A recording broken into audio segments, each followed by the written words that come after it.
It was supposed to be a peaceful weekend getaway. Just me, my tent, and the wide open wilderness. I'd been wanting to escape the chaos of everyday life for a while, and camping alone seemed like the perfect way to unwind. The plan was simple: find a quiet spot by the lake, set up camp, and just enjoy nature. No distractions, no worries. I had arrived at the campground just after noon, the sun still high in the sky. The trees were thick, the air was fresh, and the only sound was the rustling of leaves in the gentle breeze. I found a perfect spot near the water, a secluded area where I could pitch my tent and not be disturbed by anyone. The lake stretched out before me, its surface shimmering in the sunlight. It looked peaceful, serene, a perfect reflection of the sky above. I was ready to forget about everything for a few days. Setting up camp was easy enough. I unrolled my tent, secured the stakes, and arranged my gear inside. I even built a small fire pit just in case I needed it later.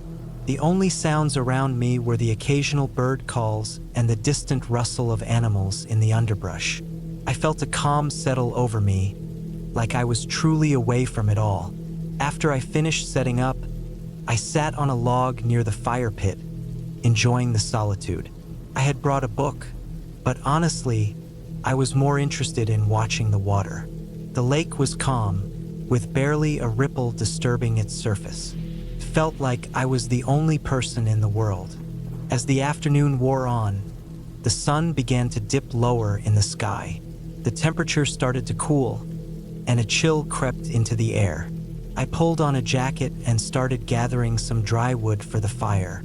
It wasn't long before I had a small fire going, crackling and popping as it burned.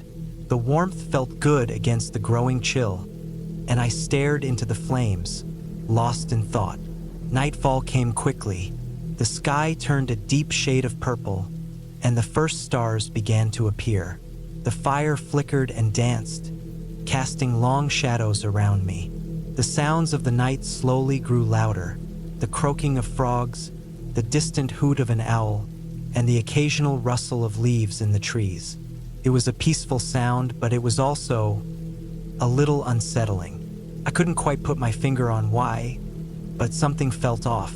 I told myself it was just my imagination. I was in the woods, alone, and every little sound seemed louder and more intense when you were isolated like this. I pulled my jacket tighter around me and made myself comfortable near the fire. But as the darkness deepened, I couldn't shake the feeling that I wasn't entirely alone. At first, it was subtle, just a feeling of being watched. The hair on the back of my neck prickled, and every rustling leaf seemed like it was coming from something bigger than just wind. I glanced around, but there was nothing out of the ordinary. No movement, no shapes lurking in the trees. Still, the feeling lingered. I tried to push it away, telling myself I was being paranoid. It wasn't like there were any real dangers out here. This was a well-traveled area, and people camped here all the time. But then, a twig snapped nearby, loud enough for me to hear it over the crackling fire. I froze, my heart racing. I turned toward the sound, scanning the shadows. The light from the fire barely reached beyond the immediate area around me, and the trees around me seemed unnaturally still. The night air had grown cold, and the chill in the air felt thicker now, as though it were pressing in on me. My breath was visible in the air, small puffs escaping my mouth. I held my breath, listening intently. Another snap. This one was closer. It was definitely not an animal. The sound was too deliberate, too heavy. I wasn't sure how to explain it, but it felt like someone, or something, was deliberately moving through the brush, just out of sight. My mind raced with thoughts. Could it be another camper? Maybe someone lost? But why hadn't I heard any voices? Why hadn't they called out? I got up slowly, trying not to make any noise. I grabbed the small flashlight I had tucked into my bag, but before I turned it on, I hesitated. The last thing I wanted was to reveal my position if someone was out there, trying to remain unnoticed. Instead, I just stood there, listening. The crackling fire was the only sound I could hear now, but the rustling in the bushes had stopped. For a moment, the air felt still, too still. I waited, every muscle in my body tense, heart pounding in my chest. Then, the sound came again, a soft footstep, followed by another. Someone was definitely out there. I tried to tell myself that it was probably just another camper who had lost their way or was out for a midnight stroll. But deep down, I knew that wasn't the case. There was something off about it. The steps were too careful, too quiet, like they were trying not to be heard. I stood there for what felt like an eternity, listening to the sounds of the night. The world felt different now, colder, darker, and much more dangerous. I had to decide what to do. Should I call out? Should I try to confront whoever was out there? Or should I just stay silent, hoping they'd go away? My hand was shaking as I reached for the flashlight.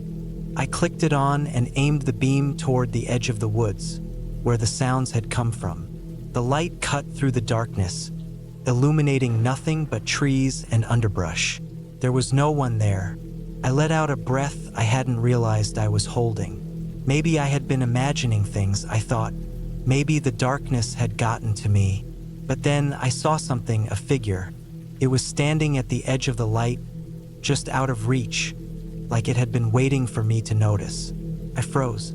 The figure was tall, its outline barely visible in the shadows. I couldn't make out any details, but it was unmistakably there, standing just beyond the light, watching me. My heart skipped a beat, and I instinctively took a step back. The figure didn't move. I didn't know what to do. Should I call out, or should I run? My mind was racing, but I couldn't think clearly. The figure remained still, like it was waiting for me to make the next move. I slowly reached for my phone in my pocket, trying to stay as quiet as possible. I knew the signal was spotty out here, but it was worth a try. As I fumbled for my phone, the figure slowly began to retreat into the darkness, its form dissolving into the shadows. I waited for a moment, heart pounding in my chest, before I finally turned on my phone's flashlight. I slowly walked toward the spot where I had seen the figure, my feet crunching on the dry leaves. My breath was shallow, my nerves on edge, but when I reached the spot, there was nothing there. Just the woods, dark and quiet, as if nothing had happened. I don't know how long I stood there, staring into the darkness, but eventually, I turned back to my camp. My fire was still burning, though the flames had begun to dwindle. The night seemed quieter now, almost unnervingly so. I sat back down by the fire, trying to make sense of what had just happened. Had I imagined it?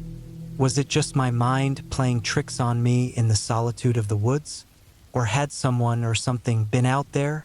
I didn't know, but I wasn't going to stick around to find out. I had come here for peace and solitude, but now all I wanted was to get out. The night felt longer than it should have. Every sound in the forest seemed amplified, every crackle of the fire too loud. I waited until the first light of dawn started to creep over the horizon, and that's when I packed up my things, dismantled my camp, and left without a second glance. As I drove away, I kept glancing in the rearview mirror, half expecting to see something or someone standing in the woods watching me leave. But there was nothing, just trees and the empty road stretching out behind me. Maybe it was just my imagination. Maybe it wasn't, but I wasn't coming back to find out. The campsite was quiet, too quiet, really. I had been camping many times before, but this time felt different. Maybe it was the weather. A heavy, thick fog had rolled in, and the trees around the campsite looked like shadows, their outlines blurred in the low visibility. It wasn't a thick fog, just enough to make the trees feel like they were crowding in on me, as though the forest was holding its breath. I was alone. At first, it seemed like a good idea. A solo trip to clear my mind, escape the noise of the world for a while.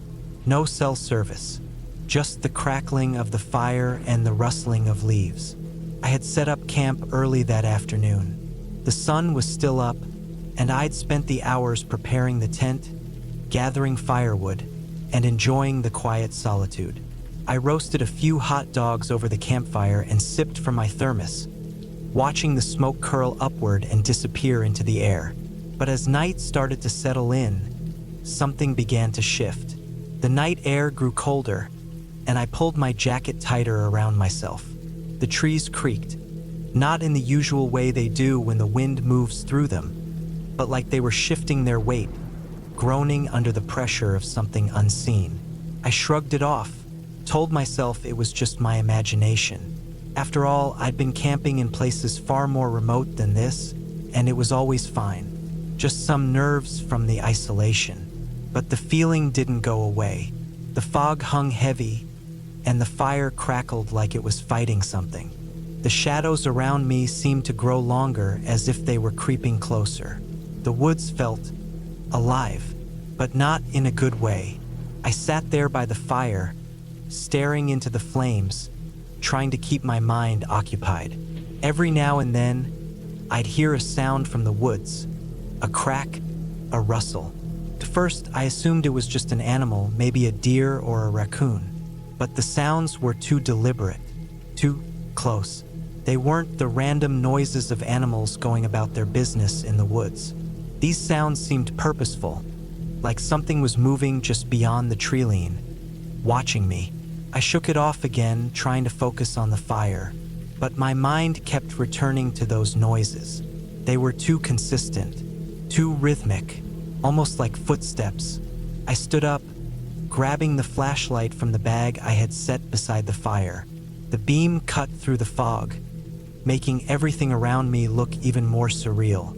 The trees seemed to reach out, their branches twisting and curling like hands trying to grasp at something. Anything. I scanned the edge of the campsite, but there was nothing there, just the fog and the shadows. I turned around and saw the tent standing still behind me, the flaps of it barely moving in the stillness. It wasn't much, just a basic two-person tent, but it was enough for the night. I knew I'd be safe inside it. Still, the idea of going into it alone with whatever was out there felt wrong. But I convinced myself it was just nerves again. I couldn't stay by the fire forever. It would eventually burn down and the cold would settle in. I took a deep breath and walked back to the tent, trying to ignore the nagging feeling that something wasn't right.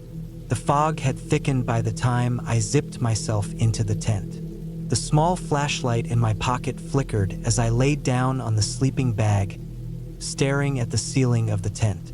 The sounds outside hadn't stopped. Every now and then, I'd hear another rustle, a twig snap, the brush of something moving through the undergrowth. I tried to stay calm. I wasn't gonna let my mind play tricks on me. I just needed to sleep. I pulled the sleeping bag closer, my body still tense despite the warmth it offered. But sleep didn't come easily. Every noise made me jump. Every creak of the trees, every whisper of the wind, made me think that something was getting closer. Eventually, I decided to get up again and check outside.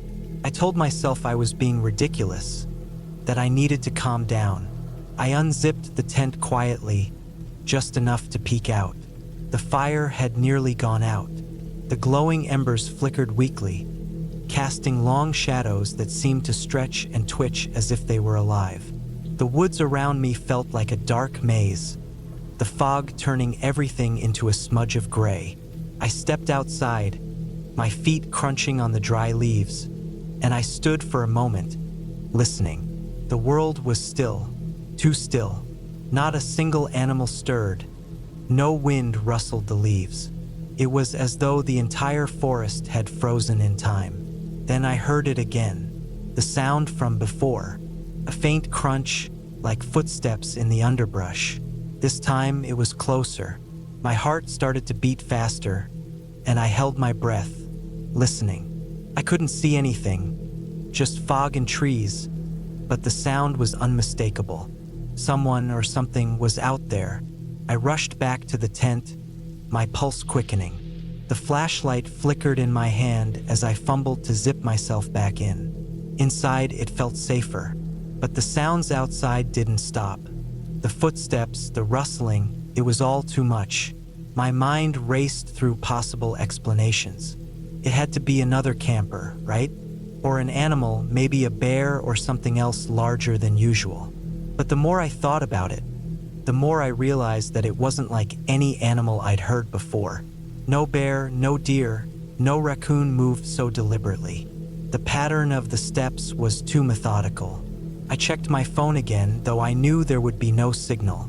There never was when I camped this deep in the woods. Still, I dialed the emergency number just to see if there was any signal at all. There wasn't. I felt the cold creeping in, both in the air and in my chest. I tried to convince myself it was nothing, that I was just letting my nerves get the best of me. But I couldn't ignore the fact that the sounds outside had grown louder.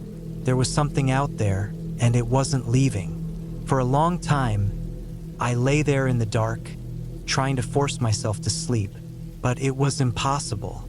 The sounds continued. They grew closer and closer until I couldn't ignore them anymore. Finally, I couldn't take it. I had to see what was out there. I grabbed my flashlight and stepped out of the tent once more. The woods were still silent, but the sound of footsteps was unmistakable. This time, I could hear them clearly. They were right at the edge of the trees. I shined the flashlight in their direction, but the beam cut through the fog, revealing nothing but empty space. The footsteps stopped. The air went still again. My heartbeat thudded in my chest, and I stood frozen in place. The silence felt suffocating. I didn't know what to do. Should I go back into the tent? Call for help? Even though I knew there was no signal? Then I heard a voice, a whisper. It was faint, but I couldn't ignore it. Help! The whisper came from somewhere in the trees. It was so faint, so distant, that I wasn't sure if I had heard it at all. I called out, trying to steady my voice. Is someone there? There was no response, only the sound of the wind. But then, out of the corner of my eye, I saw movement, a figure in the fog. It was only a glimpse, but it was enough to make my blood run cold. Without thinking, I ran back to the tent, scrambling inside and zipping it up as fast as I could. My mind was racing, my hands trembling. There was something out there, someone, but who? And why were they following me? I lay there in the dark, holding my breath, waiting for something, anything, to happen. But nothing did. The forest was quiet once more. The next morning, I woke up to find everything as it had been. The fog had lifted, and the sunlight filtered through the trees, casting long shadows on the ground. But I couldn't shake the feeling that something had been watching me all night. When I packed up my camp, I found something strange. By the base of one of the trees near my tent, there was a set of footprints. They were fresh, and they were moving in the direction of my campsite. They were human footprints. I didn't stay long enough to investigate further. I packed everything up and left, never looking back. But as I hiked out of the woods, I kept hearing the sound of footsteps behind me, as though someone was walking just a few steps away, keeping pace with me. I didn't know who or what it had been, but I never went back to that campsite again. I've always loved camping. There's something about the sound of the wind through the trees, the smell of pine, and the simplicity of it all that just clears my mind. So, when a group of us decided to head out to a remote spot in the woods, I was excited. The place was a bit off the beaten path, but that's exactly why we chose it. Less people, more nature. But what we didn't know was that this trip would be different from any other we'd taken. We arrived at the campsite late in the afternoon, the sun already dipping low in the sky, casting long shadows across the trail. The forest was thick around us, dense with trees that seemed to close in as we made our way in. We had to hike for about an hour from the nearest road to reach the spot, but it was worth it. The area was peaceful, quiet, almost too quiet. I remember thinking how odd it was that we hadn't seen any animals on the way up. Normally, you'd expect squirrels, birds, maybe a deer or two, but not even that. We set up camp near a small clearing, a place where the trees weren't as dense and we could see the sky. The sun had almost completely set by the time we got the tents up, and the fire pit was ready for the night. We built a small fire and settled around it, cooking our food and talking about random things, life, plans, stupid jokes. But there was something strange about the air. It was a heavy quiet, not the usual sounds of night creatures starting to stir. No crickets, no owls, just the crackle of the fire and the occasional rustle of leaves. I tried to brush it off. Maybe it was just the remoteness of the place. The fire flickered and danced in front of us as we ate, the warmth a welcome comfort. But still, I couldn't shake the feeling that something wasn't right. After dinner, we decided to take a walk around the camp. The moon was barely visible through the thick canopy of leaves, and the only light we had was from our flashlights. As we walked, the silence grew thicker, like it was pressing in on us. I felt an uncomfortable shiver run down my spine. It wasn't the cold, although it was getting chilly, but something else, something wrong. As we wandered deeper into the forest, I noticed a faint smell in the air. It wasn't the usual earthy scent of the woods. This was different. It was a sharp, almost metallic odor like blood. I tried to ignore it at first, but it seemed to get stronger the farther we went. I wasn't the only one who noticed it. Everyone started glancing around, as if trying to pinpoint the source, but there was nothing. We decided to head back to the camp, but by the time we turned around, the forest seemed darker. The trees were pressing in closer, their shadows longer.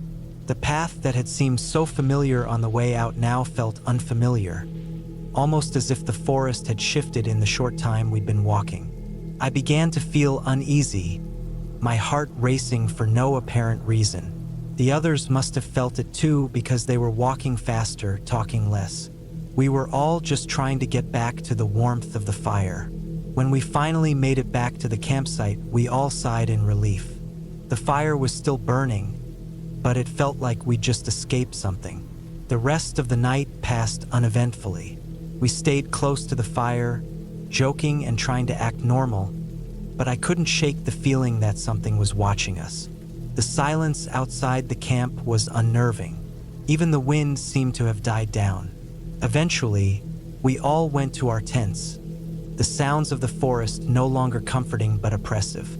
I woke up in the middle of the night.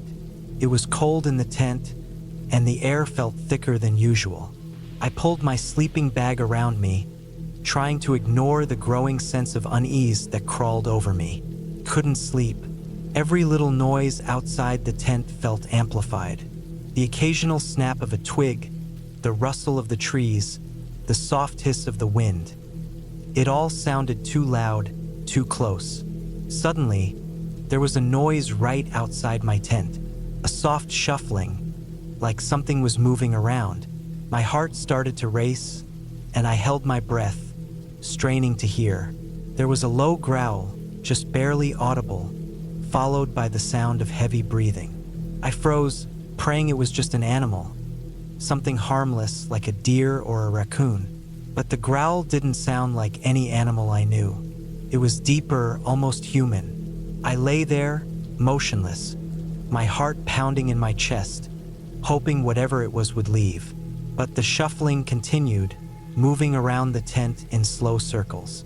Then, there was a sharp scrape against the side of the fabric, and I nearly jumped out of my skin. Something was trying to get in.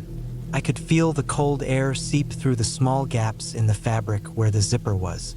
I tried to calm myself, thinking it was just a bear or some other wild animal. But deep down, I knew something wasn't right. Bears don't scrape at tents like that.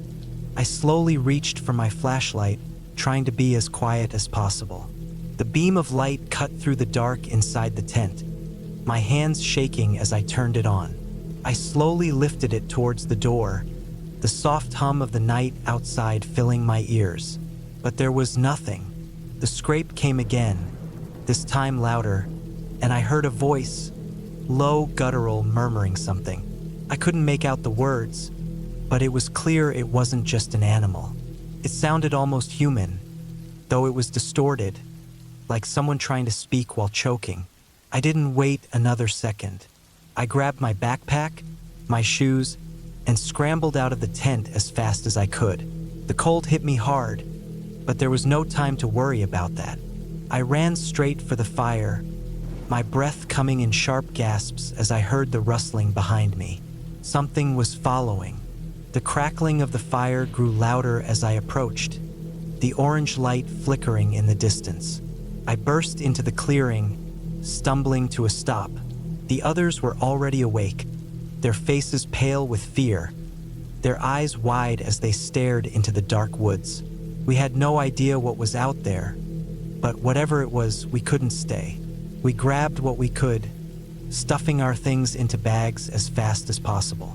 The growling sound was closer now, almost as if it was right behind us. My heart was in my throat as we sprinted back to the trail, the sound of something crashing through the trees just beyond the firelight. Every part of me screamed to run faster, but the fear was paralyzing. We made it to the trail, the darkness of the forest swallowing us as we ran down the path. We didn't stop, not even when we reached the road. The sound of whatever was chasing us faded, but none of us dared look back. We walked for hours, the exhaustion of running and the fear of whatever had been in the woods wearing us down. But eventually, we reached the nearest town. We didn't even bother to stop at the gas station or check in. We just kept walking, heading straight for the nearest hotel. It wasn't until we were all safely inside, locked behind doors, that we allowed ourselves to breathe again. We stayed there for the rest of the night, too scared to even speak of what had happened. The next morning, we all packed up and left. We didn't go back to that place. We didn't talk about it again, not to each other, not to anyone. It felt safer to forget. To this day, I don't know what that thing was. I don't know why it followed us or what it wanted, but I'll never forget the way the forest felt that night. That weight, that silence, something was out there, and it wasn't just an animal. It wasn't anything I'd ever want to face again. It started as a simple camping trip. Nothing fancy, just a few days in the woods to disconnect from the usual noise of life. Me and a couple of friends had picked a spot near the edge of a forest, far enough from the city to feel the quiet, but not too far to make it hard to get to. We had planned everything for weeks, looking forward to the break and the adventure. We arrived in the late afternoon, the sun still high in the sky, casting long shadows through the trees. The forest smelled fresh, with that earthy scent of pine and damp soil. The air was cool, but not cold, perfect for setting up a camp. We pitched our tents near a small clearing, surrounded by thick woods on all sides. The sound of a nearby stream trickled through the air, adding to the peaceful ambience. The first night was uneventful. We made a fire, cooked some simple food, and sat around it talking about everything and nothing. It was one of those perfect moments where you realize how much you miss the simple things. The stars were bright overhead, and the only sounds were the crackling of the fire and the occasional rustle of leaves in the breeze. The next day was when things started to feel a little off. We went for a hike through the forest, following a trail that seemed well-traveled, though it didn't lead anywhere particularly interesting. The deeper we went, the quieter it got. The usual sounds of birds and insects were gone, replaced by an eerie stillness. At first, we laughed it off, blaming it on the fact that it was early morning, and maybe the animals were still waking up.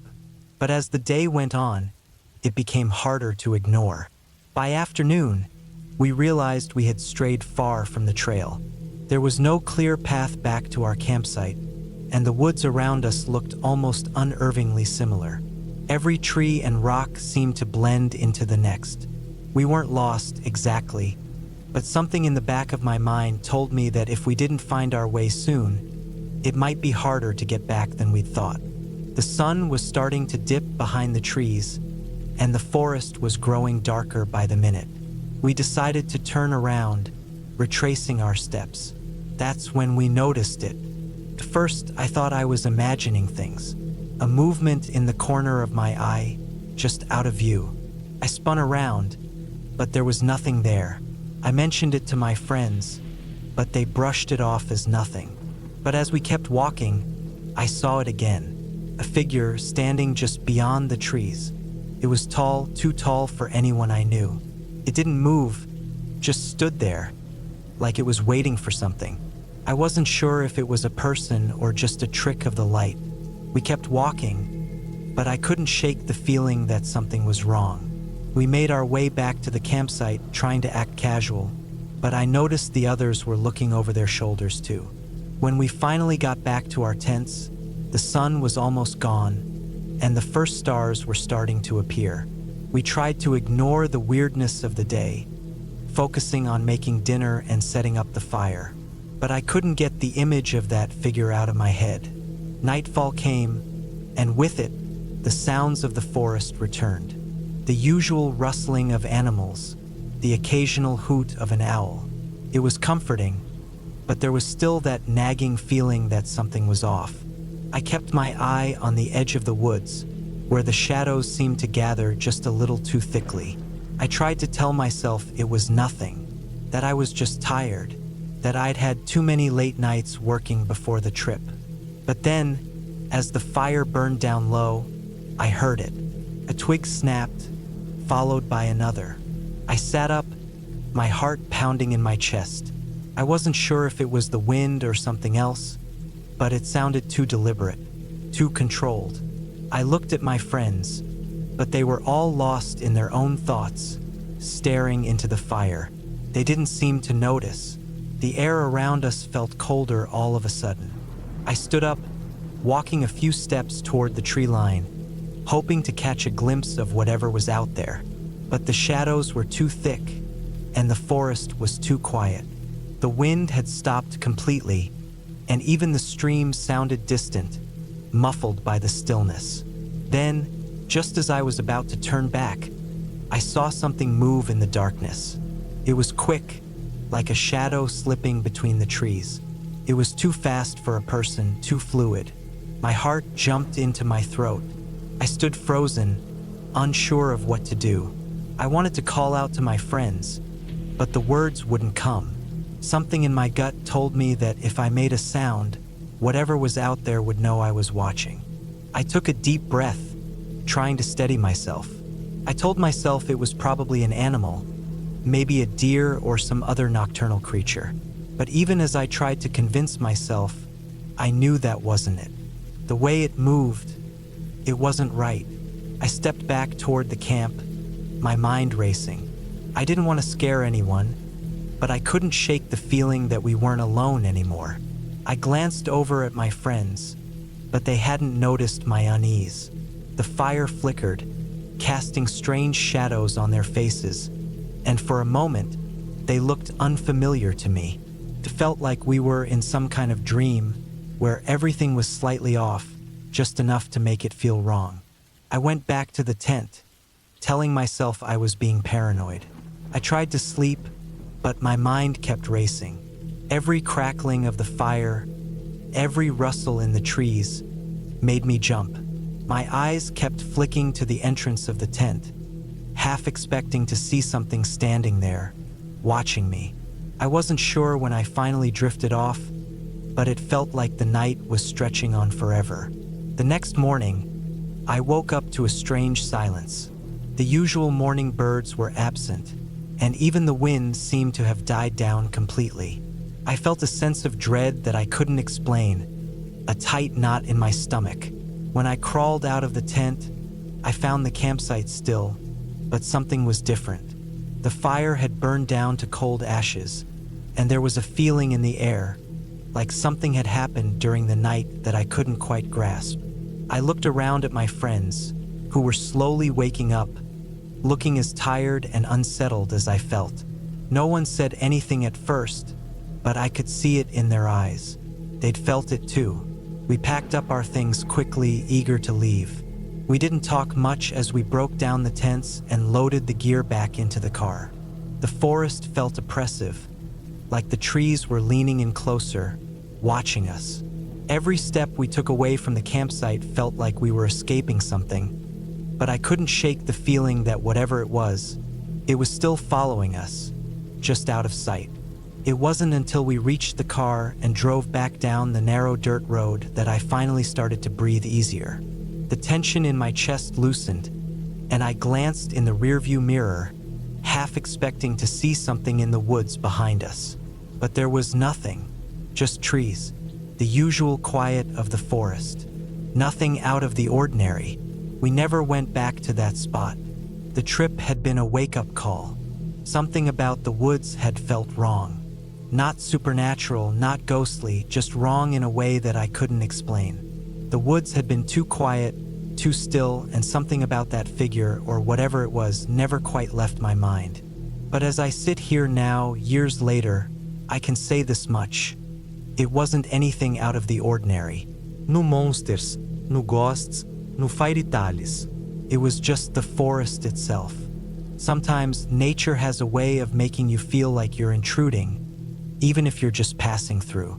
And sometimes it has a way of reminding you that you're not as alone as you think. And I don't think I'll ever forget that feeling of being watched, because there's nothing quite as unsettling as knowing that something is out there, just beyond your sight, waiting for you to leave. I decided to go camping alone. The idea had seemed peaceful when I first thought of it. Just me, the woods, and the quiet. I'd always wanted to disconnect for a while, so I packed my gear, threw a few bags of trail mix into the back of my truck, and set off to a remote site I'd heard about from a friend. No cell service. No distractions. Just nature. The drive up was smooth, winding through dense forests and steep hills. I passed by a few houses at the start, but as I continued, the roads became narrower, and soon I was completely alone. The only sounds were the crunching of gravel beneath my tires and the occasional chirp of a bird or rustle of leaves. When I finally reached the campsite, it was almost dark. The site was secluded, with thick trees on all sides, and I felt like I'd found the perfect spot. There was a small clearing with a fire ring and a wooden picnic table. I parked my truck, grabbed my gear, and set up the tent quickly as the last rays of daylight faded. The night settled in quietly.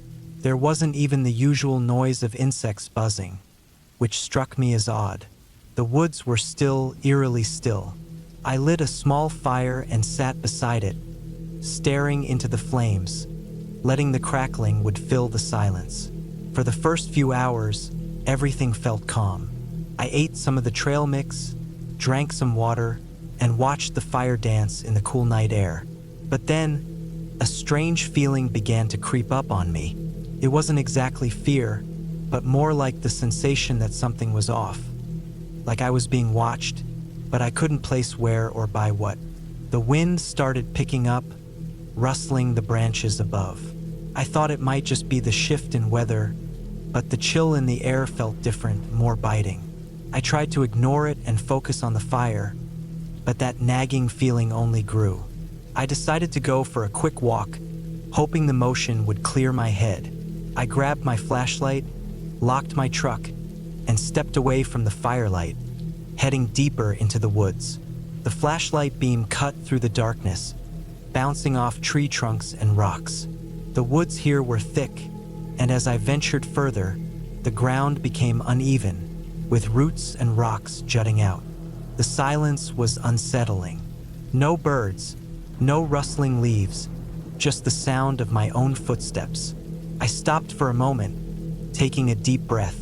The air was crisp, cool, and still. No sign of any animals either. The woods felt unnaturally empty. I was used to hearing things, even if it was just a squirrel or a distant owl. But here, nothing. It was then that I heard it. A faint sound in the distance. It almost sounded like a twig snapping, soft but deliberate. I froze, the beam of my flashlight trembling in my hand. The wind had died down completely, so it couldn't have been that. I waited, listening intently, but heard nothing more. It might have been a deer or a small animal, I thought. I tried to brush off the discomfort and turned back toward the campsite. But as I walked back, the sense of unease grew stronger. My heart was pounding in my chest, but I couldn't figure out why. When I returned to the campsite, I quickly noticed something odd. My fire had started to dim, but more importantly, the logs had been rearranged. Not by much, just a little shift in position. I could have sworn I left them where they were, stacked neatly. It was a subtle change, but it was enough to make me uneasy. I told myself it was nothing. Maybe I'd moved them without thinking. Maybe the wind had done it. I didn't know. I just wanted to sit down and calm myself. I added more wood to the fire and settled back into my chair. Hours passed in a blur. I kept hearing things. More twigs snapping, leaves rustling, but I couldn't pin down the source.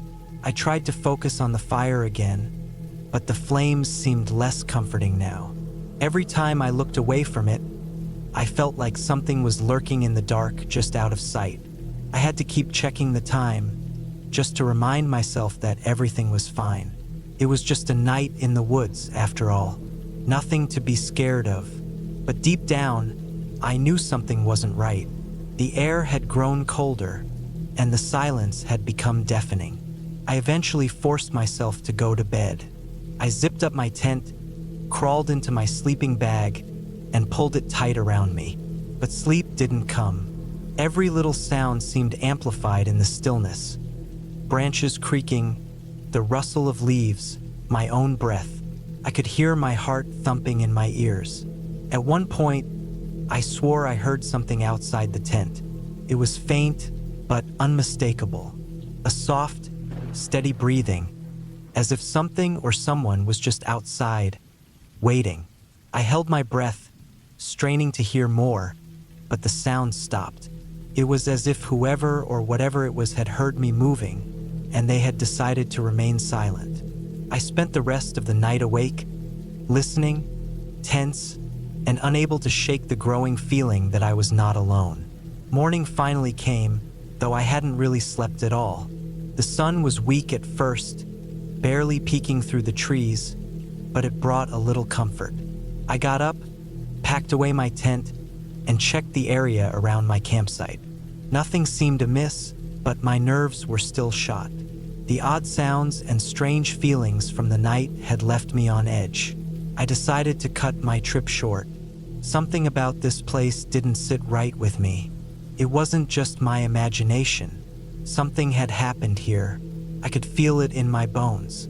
I loaded everything back into my truck and was just about to pull away when I noticed something. Footprints. They were small, barely visible in the morning dew, but they were fresh, and they were close to the edge of my campsite, leading right up to where I had parked. I stopped, heart pounding, and inspected them. Whoever had made them was barefoot, walking slowly, deliberately, as if they were trying to remain unnoticed. But it was clear they'd been watching me. The tracks didn't make any sense. They weren't from any animal I recognized. I looked around the clearing, hoping to spot anything else, but the woods were empty. My breath quickened as the realization hit me. Someone had been out here. Someone had been close enough to watch me throughout the night. I didn't waste any time. I jumped into the truck, started the engine, and drove off without looking back. The road out of the campsite felt endless, the trees pressing in on either side. I kept checking my rearview mirror, half expecting to see something following me. But the road remained empty. It wasn't until I reached the nearest gas station and took a deep breath that I allowed myself to calm down. I told the clerk at the counter I just finished camping, trying to sound casual, but I could tell by the look on his face that he wasn't buying it. "Be careful out there," he said quietly. "Those woods can be unpredictable." I didn't ask him to elaborate. I didn't need to. The woods had already shown me enough.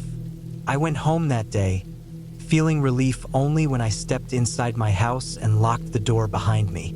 The experience had been unsettling, sure, but it hadn't been something I couldn't explain. A mix of nerves, an odd campsite, and the natural sounds of the woods playing tricks on me. But that night, as I lay in bed trying to sleep, I heard something, soft at first, almost like a whisper, but as I listened more closely, it grew louder. A tap, tap, tap on my window. I shot up, heart racing, but when I looked outside, there was nothing, just the dark shadows of the trees in my yard. It was only then that I realized something. It wasn't over. The woods and whatever had been in them were still with me, but I would be ready next time. I had always loved camping.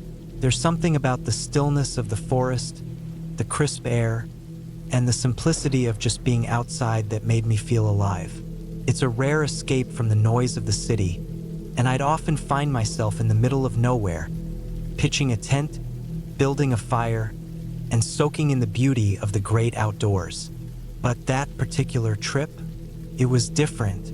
It turned out to be one of those experiences I would never forget for all the wrong reasons. I decided to go on a solo trip, something I had done before. I've camped alone many times, and I'm no stranger to nature. This time, I chose a new spot, somewhere deeper in the woods. A friend had mentioned it once, and it sounded like the perfect place to unwind.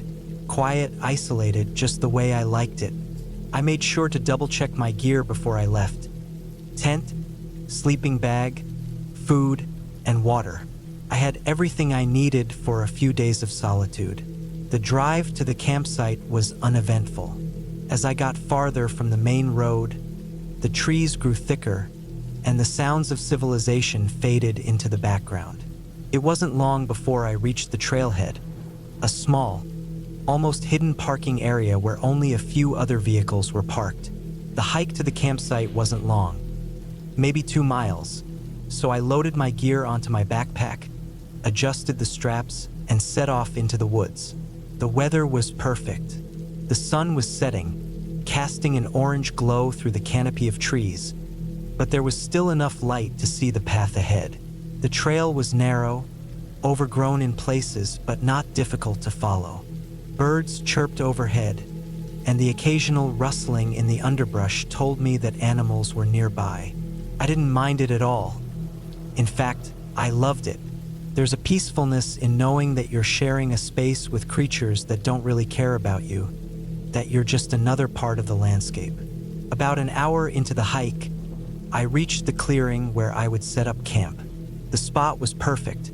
A small, flat area near a stream with enough space for my tent and fire pit. I dropped my backpack, stretched my legs, and looked around. It was beautiful. There were tall trees surrounding the clearing. The sound of the stream was calming, and the air smelled fresh, earthy. No other campers, no signs of human life. Just nature in its purest form. Exactly what I was looking for. I set up my tent and unpacked my gear. It wasn't long before the sun dipped below the horizon, and the sky darkened. I started a fire, the crackling of the wood a comforting sound in the quiet of the forest. The flames danced, casting flickering shadows on the surrounding trees. I cooked a simple dinner, just some dehydrated meals, but I didn't mind. I wasn't there for luxury. As I ate, I noticed how quiet it was. Too quiet, almost. The evening passed without incident. I sat by the fire, lost in my thoughts. The stars began to appear overhead, and the night settled in around me like a thick, comfortable blanket. But as the darkness deepened, something changed. A subtle shift in the air, like the forest was holding its breath. I couldn't put my finger on it, but it was like something was off. First, I tried to ignore it. Maybe I was just tired. Maybe I was imagining things. But I couldn't shake the feeling that I wasn't alone. I stood up and walked around the campfire, scanning the tree line. Nothing. just shadows, the kind you see when your eyes play tricks on you in the dark. I took a deep breath, trying to calm myself. This wasn't anything new. I had spent plenty of nights alone in the woods, and the dark always feels a little more alive when you're by yourself. It's easy to let your mind wander, to think you see things that aren't there. But then I heard it, a noise, a soft rustling, like something or someone was moving through the underbrush. My heart skipped a beat. I turned towards the sound, squinting into the darkness. The firelight flickered, casting brief glances into the woods, but there was nothing there. The rustling stopped. I stood completely still, listening intently, but all I could hear was the crackling of the fire and the distant sound of the stream. I told myself it was just an animal, maybe a deer or a raccoon, but something in the back of my mind wouldn't let it go. The feeling of being watched crept up my spine. My hand instinctively reached for the knife on my belt. I wasn't sure what I was expecting, but the action grounded me. The hours passed slowly, and the unease didn't let up. I couldn't stop glancing over my shoulder, couldn't shake the feeling that someone was nearby, observing me. I kept the fire going, hoping the light would keep whatever it was away. I stayed close to the fire, staring into the flames, trying to calm myself. Eventually, the exhaustion of the day caught up with me. I crawled into my tent, zipped it up, and tried to get some sleep. But sleep didn't come easily. The sound of the stream was almost too loud, the crackling of the fire from outside too close, the rustling in the trees a constant reminder that I wasn't as alone as I thought. I lay there in the dark, staring at the inside of the tent, counting the hours until daylight. It felt like I had just fallen asleep when I was jolted awake by a loud noise, a snapping twig. It was so close, too close. I sat up, heart pounding in my chest.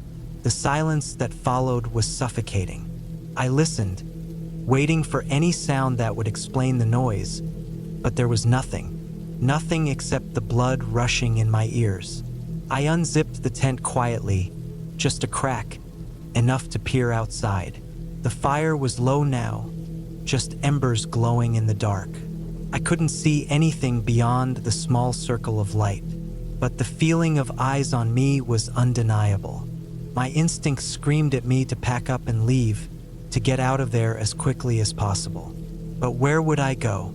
The trail was too far to navigate in the dark, and the thought of wandering through the woods at night seemed worse than staying put. I decided to wait it out. The night dragged on, and the noises didn't stop. Felt like they were all around me, just beyond my sight. Leaves rustling, twigs snapping, and an occasional low growl, something I couldn't identify. My mind raced with possibilities. Was it a bear? A cougar? Person? I had no idea, but whatever it wasn't going away. By the time morning came, I was a nervous wreck. The sun rose slowly, casting long shadows across the camp, but the forest still felt heavy, like something was lurking just out of sight. I packed up as quickly as I could, not bothering with breakfast. I didn't care about my gear being perfectly packed. I just needed to leave. As I hiked back to the trailhead, I couldn't shake the feeling that something was following me. I kept glancing over my shoulder, half expecting to see a figure standing in the trees, watching me. But there was nothing, just the woods, silent and still. By the time I reached the parking area, I was out of breath, drenched in sweat, and my heart was still racing. I didn't care how ridiculous it sounded. I was relieved to see my car parked there. I threw my backpack into the trunk and slammed the door, eager to drive away from that place. I didn't look back. As I drove, I glanced in the rearview mirror once, twice, and then again, just to make sure I wasn't being followed. The road was empty behind me. The forest stretched on, quiet and undisturbed. I eventually calmed down, telling myself it had all been in my head, a combination of isolation, fatigue, and an overactive imagination. But deep down, I knew something had been out there, something real. And no matter how much I tried to explain it away, the feeling that I wasn't truly alone that night would stay with me forever. I've never gone back to that spot. I don't know who or what was watching me that night, but I don't need to know. Some places are better left untouched, and some experiences are better left behind. It was supposed to be a simple weekend getaway. Just me, some fresh air, and the wilderness for a break from the grind. I'd been working long hours, and honestly, I needed to clear my head. So, I packed my gear into my old Jeep, grabbed some food, and headed out for a solo camping trip. I had been to the area before, a quiet spot along a river, tucked away in the woods. It was perfect, far enough from the city to feel isolated but not too remote that I'd feel unsafe. The drive there was peaceful. The sun was setting as I pulled off the main road and into the dirt path leading to the campsite. I'd been here a few times before and always felt comfortable, so there was no unease in my chest. The only sound was the crunch of the gravel beneath the tires and the occasional chirp of a bird in the trees. I arrived just as twilight started to settle over the trees, painting the sky in shades of orange and pink. It was one of those moments when the world feels still, like nature is holding its breath. I set up my tent quickly, finding a flat spot near the riverbank. The sound of the water flowing over rocks created a soothing background hum. The campfire crackled as I prepared dinner, the flames dancing in the cool evening air. I roasted some sausages, ate a granola bar for dessert, and took in the sights and sounds around me. It was peaceful, just how I liked it. I'd been to this spot enough times to know the routine. Set up camp, relax, enjoy the solitude, and go to bed early. But as night fully enveloped the area, something felt off. It wasn't anything obvious, but a subtle shift. Maybe it was just the quiet, too quiet for my liking. The sounds of the forest, usually so comforting, felt muffled. Even the river seemed softer, the flow quieter. I tried to brush it off as nerves. After all, I'd been camping plenty of times. It wasn't anything new, but that nagging feeling wouldn't leave me. I got up from my camp chair and walked around the small clearing, checking the perimeter of my campsite.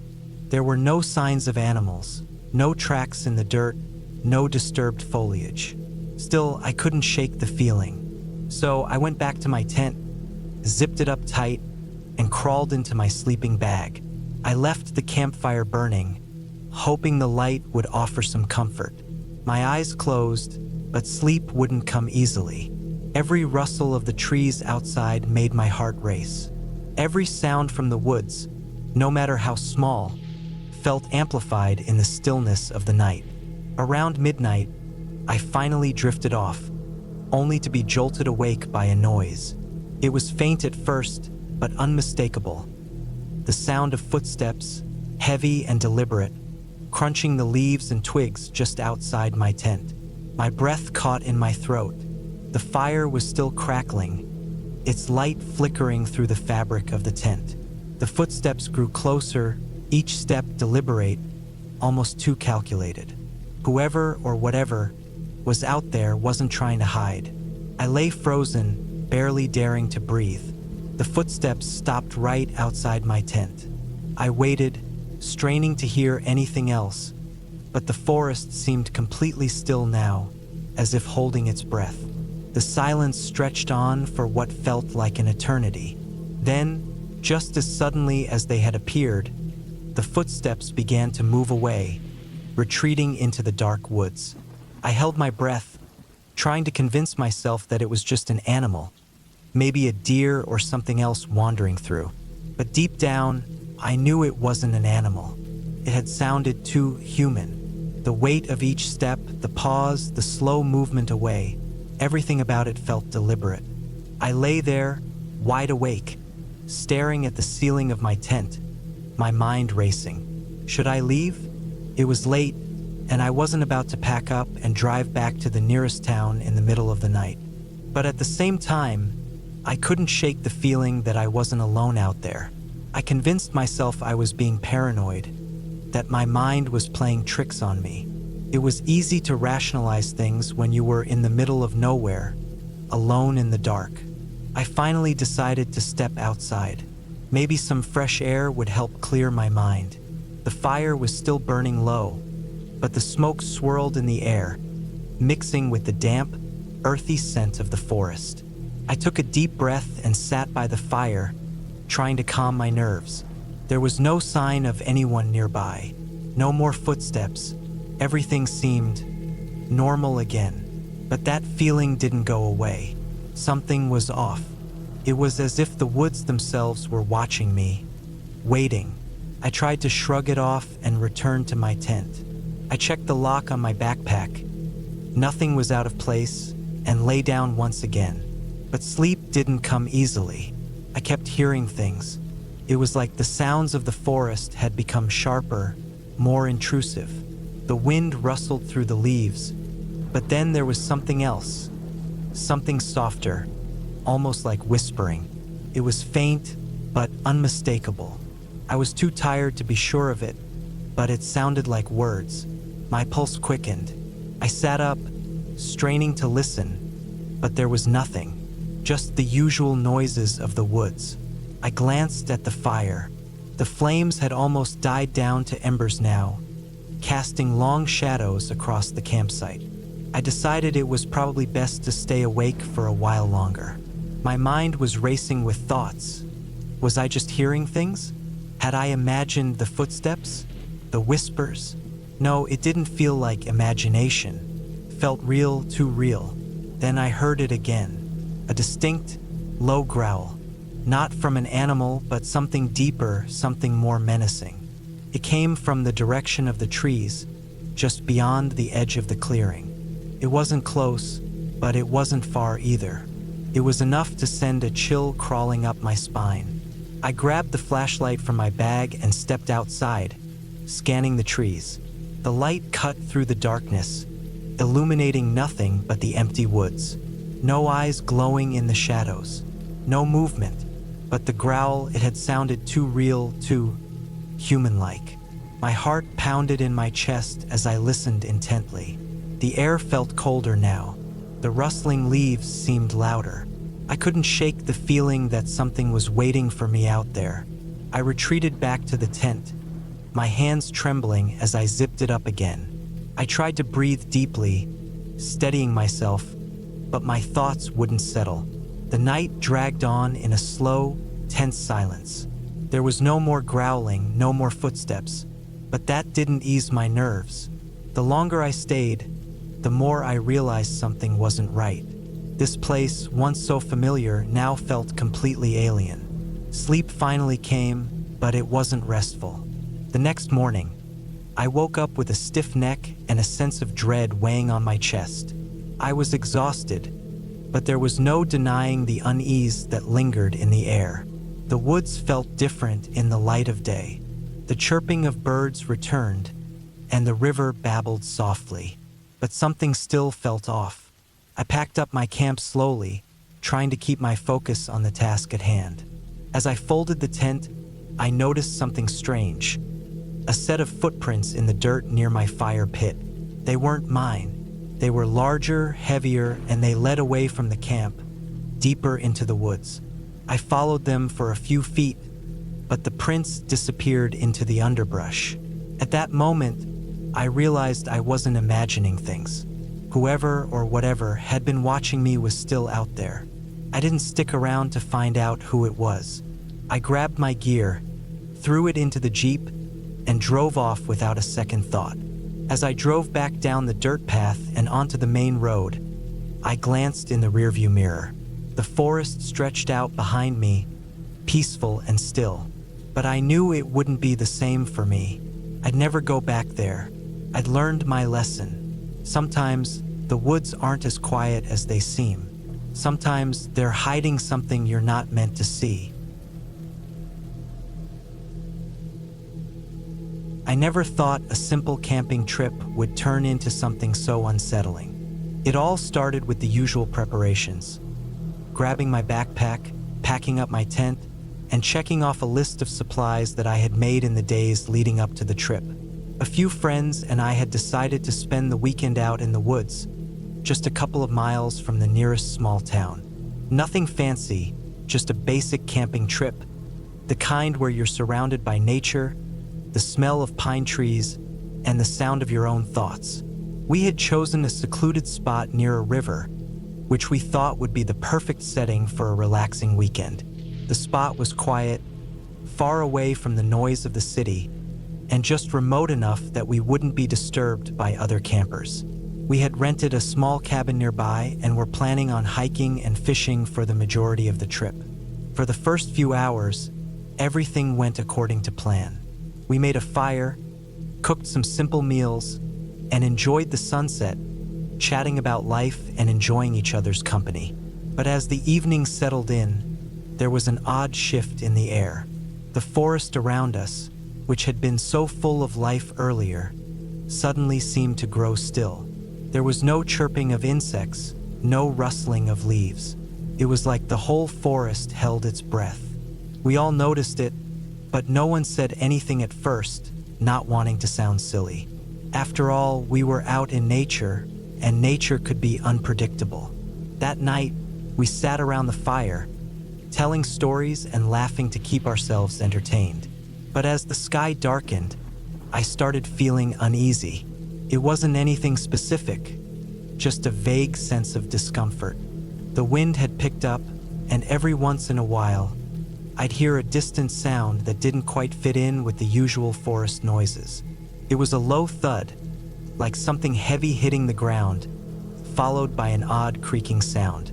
At first, I thought it was just a tree branch falling, but it didn't feel right. The sounds came from different directions, never quite repeating, never quite predictable. I shrugged it off, thinking it was just the forest playing tricks on my mind. After all, there was nothing really out of place. But as the night wore on, the sounds grew more frequent, more insistent. The thuds became louder, and I couldn't shake the feeling that something, or someone, was moving around us in the dark. At one point, I noticed a faint shadow flickering between the trees just beyond the fire's light. I stared, trying to make sense of it, but it was gone before I could blink. My friends didn't seem to notice, so I kept quiet. Maybe it was just my eyes playing tricks on me, the firelight doing weird things with the shadows. I hoped that was all it was. The night stretched on, and despite the eerie feeling, I tried to relax, thinking I was just being paranoid. Eventually, we decided to call it a night. The others went to bed, and I stayed up a little longer, staring into the flames, trying to ignore the unease that was settling in my chest. As I lay down in my tent, the sounds from outside didn't let up. I pulled the sleeping bag tighter around me, hoping for sleep, but every rustling noise outside made my heart skip a beat. It felt like there was something out there, something watching us, but every time I looked out of the tent flap, there was nothing. The forest was dark and silent, except for the occasional breeze. It wasn't until much later that night that things took a darker turn. I woke up suddenly, my heart racing. There was a strange noise coming from outside the tent, closer now, as if something was right outside. It wasn't an animal or the wind. It was the sound of something dragging across the ground. A slow, deliberate scrape. My mind immediately went to the worst places, wondering if someone else had come into the area, maybe a person who shouldn't be there. I froze, listening intently, trying to figure out what it was. It was almost rhythmic, like footsteps, but too slow and heavy. I couldn't tell which direction it was coming from, and I felt a cold sweat start to form on my forehead. I tried to reassure myself that it was probably just an animal, maybe a large bear or a moose, but the noise didn't match any animal I knew of. After what felt like an eternity, the scraping stopped, and the silence returned. I stayed awake for hours, my eyes wide open, staring at the faint shadows from the small crack in the tent. Eventually, exhaustion took over, and I drifted into a fitful sleep, plagued by strange dreams and unsettling thoughts. The next morning, I woke up early, feeling groggy and uneasy. The others were still asleep, but I couldn't shake the feeling that something wasn't right.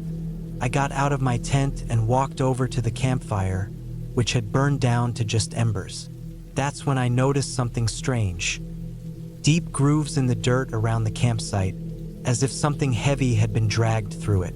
They weren't there the night before, and they didn't look natural. The marks were too deliberate, too precise, like someone or something had been moving around the campsite during the night. That I didn't say anything at first. I didn't want to alarm anyone, but as I looked around, I saw more signs. A few branches had been broken off and scattered across the area, and there were more of those strange grooves leading into the woods. My stomach twisted as I realized that whatever had been out there had come incredibly close, maybe even right to our tents. I sat down, trying to process everything. My friends woke up soon after, and I casually mentioned the marks, making it sound less alarming than it felt. They shrugged it off as animals, but I couldn't shake the feeling that there was something more to it. As the day wore on, I found myself constantly looking over my shoulder, watching the trees, listening for any strange sounds. The woods no longer felt like a peaceful retreat, it felt like a trap. We decided to go hiking that afternoon to clear our heads, but the entire time, I couldn't shake the feeling that we were being followed. It was subtle at first, just a shifting in the trees behind us, a feeling of being watched. But then it became more obvious. We were on a narrow trail, the kind where you can't help but be aware of your surroundings, and I kept seeing movement in the woods around us. Not animals, but something else. The hairs on the back of my neck stood up, and I could feel the blood rushing to my face. I didn't say anything to my friends at first, not wanting to sound crazy, but they noticed it too. By the time we made it back to camp, everyone was on edge. The shadows were longer now, stretching across the campsite like dark fingers, and the sounds of the forest seemed to have disappeared entirely. We were in the middle of nowhere, and for the first time I felt completely isolated.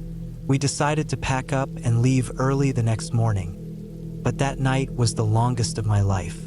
I hardly slept at all, and every time I closed my eyes, I heard those strange scraping sounds again, getting closer, then stopping abruptly. By the time the sun started to rise, I was exhausted, mentally and physically.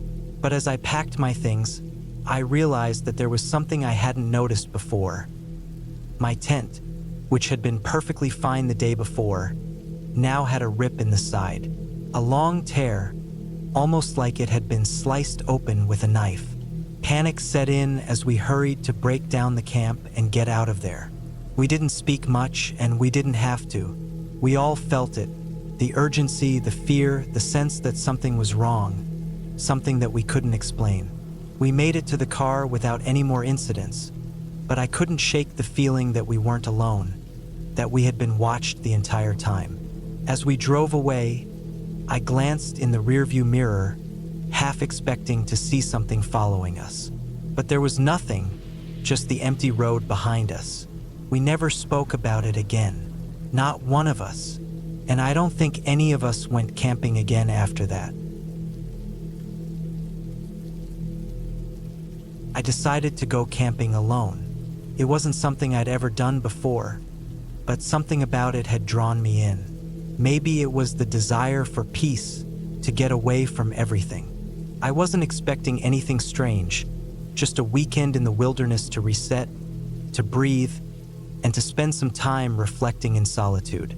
The campsite was about an hour's drive from the nearest town. The roads were winding and rough, the trees growing thicker as I got deeper into the woods. By the time I arrived, the sun had begun to set, casting long shadows across the forest floor. I wasn't too concerned about being alone. I had my tent, some food, and a basic survival kit. I figured I could handle whatever came my way. Setting up my tent was uneventful. The forest was quiet except for the occasional rustling of leaves, the distant chirp of crickets, and the wind whispering through the trees. As the light dimmed, I started a small fire in the pit I found at the site. It wasn't the most skilled firemaking I'd done, but it was enough to give me some warmth and light.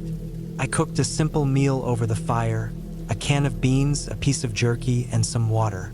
There was something calming about the crackling of the fire and the slow fading of daylight.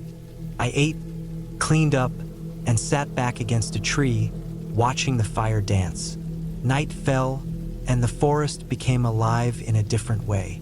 The air grew cooler, and the darkness seemed to stretch on forever. The stars overhead were brilliant, brighter than I'd ever seen them in the city. But the deeper the night grew, the more aware I became of the silence. The occasional rustle of leaves or snap of a twig became more noticeable. I kept hearing something, but I couldn't figure out what it was. It wasn't an animal. It was too rhythmic, too deliberate. I stood up and looked around. The fire flickered and cast long shadows, but there was nothing moving in its light. I shook my head, trying to brush off the feeling. It was probably just my mind playing tricks on me. After all, I was alone in the woods, surrounded by darkness. It was normal to feel uneasy at first, but then the sound came again, a faint crunch of footsteps.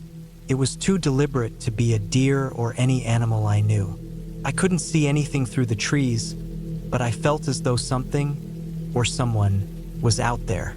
My heart started to race. I wasn't prepared for this kind of isolation. It was one thing to be alone in nature. It was another to feel like something else was there with you. I grabbed the flashlight from my bag and clicked it on, sweeping the beam through the trees. Nothing, just the twisted shapes of branches and the occasional sway of a bush. Maybe it was just an animal, a bear or something. I tried to convince myself, but the feeling didn't go away. The night stretched on, and the sound of footsteps continued, always faint but steady. It was driving me crazy, not knowing what it was. I tried to distract myself, pulling out a book from my bag and reading by the firelight, but the feeling of being watched didn't fade. The air felt thicker, the trees seemed to loom closer, and the shadows stretched unnaturally long. After a while, I couldn't take it anymore. I grabbed my bag, stuffed my flashlight back inside, and began to break down the camp. I couldn't shake the thought that something was out there, waiting. My hands shook as I packed everything into my car. I thought I could just leave, get in the car, and drive back to the safety of the town. But something stopped me as I was about to pull away. I heard a voice, not a voice like you'd hear in a conversation, but a whisper, a soft, urgent sound that seemed to be carried on the wind. It wasn't clear, but the message was unmistakable. Stay. The voice sent a chill up my spine. I froze, gripping the wheel. My breath hitched in my throat as I tried to make sense of it. Was it just the wind? Was I imagining things? I turned off the car's engine and stepped out, hesitant but unwilling to leave just yet. The quiet of the woods enveloped me once again, but now the silence felt oppressive, thick with tension. I stood there listening. Then the whisper came again. This time it was clearer. Don't go. I was no longer alone. The air was heavy with presence, as though the forest itself had woken up, aware of me. Something was watching me, something that wasn't entirely human. It wasn't in the trees, not directly in front of me, but somewhere just out of reach. I turned, slowly, my eyes scanning the forest around me. That's when I saw it, movement in the shadows. Something tall, too tall for a person, shifted between the trees. It was slow, deliberate, and though I could barely make it out, I knew instinctively that it wasn't an animal. I didn't think. I ran. The ground beneath my feet was uneven, and my heart pounded in my chest as I tore through the forest, not caring about where I was going, just desperate to get away from whatever that was. Branches scraped at my arms, and roots tripped me, but I kept going. I could still hear it behind me, the sound of footsteps, slow and steady, keeping pace with me. I dared not turn around. I ran until I couldn't hear the footsteps anymore. I didn't know if it was still following me or if I'd finally outrun it, but I didn't stop. I kept running through the night until the forest started to thin, and I could see the faint outline of the road in the distance. When I reached the car, I jumped in, slammed the door, and drove away as fast as I could. I didn't stop until I was back in town, where the streets were lit and the sound of human life surrounded me. I didn't even look back. Even now, I can't explain what happened out there. The whispering voices, the shadow in the trees. It didn't feel like anything I've ever known. But I do know this.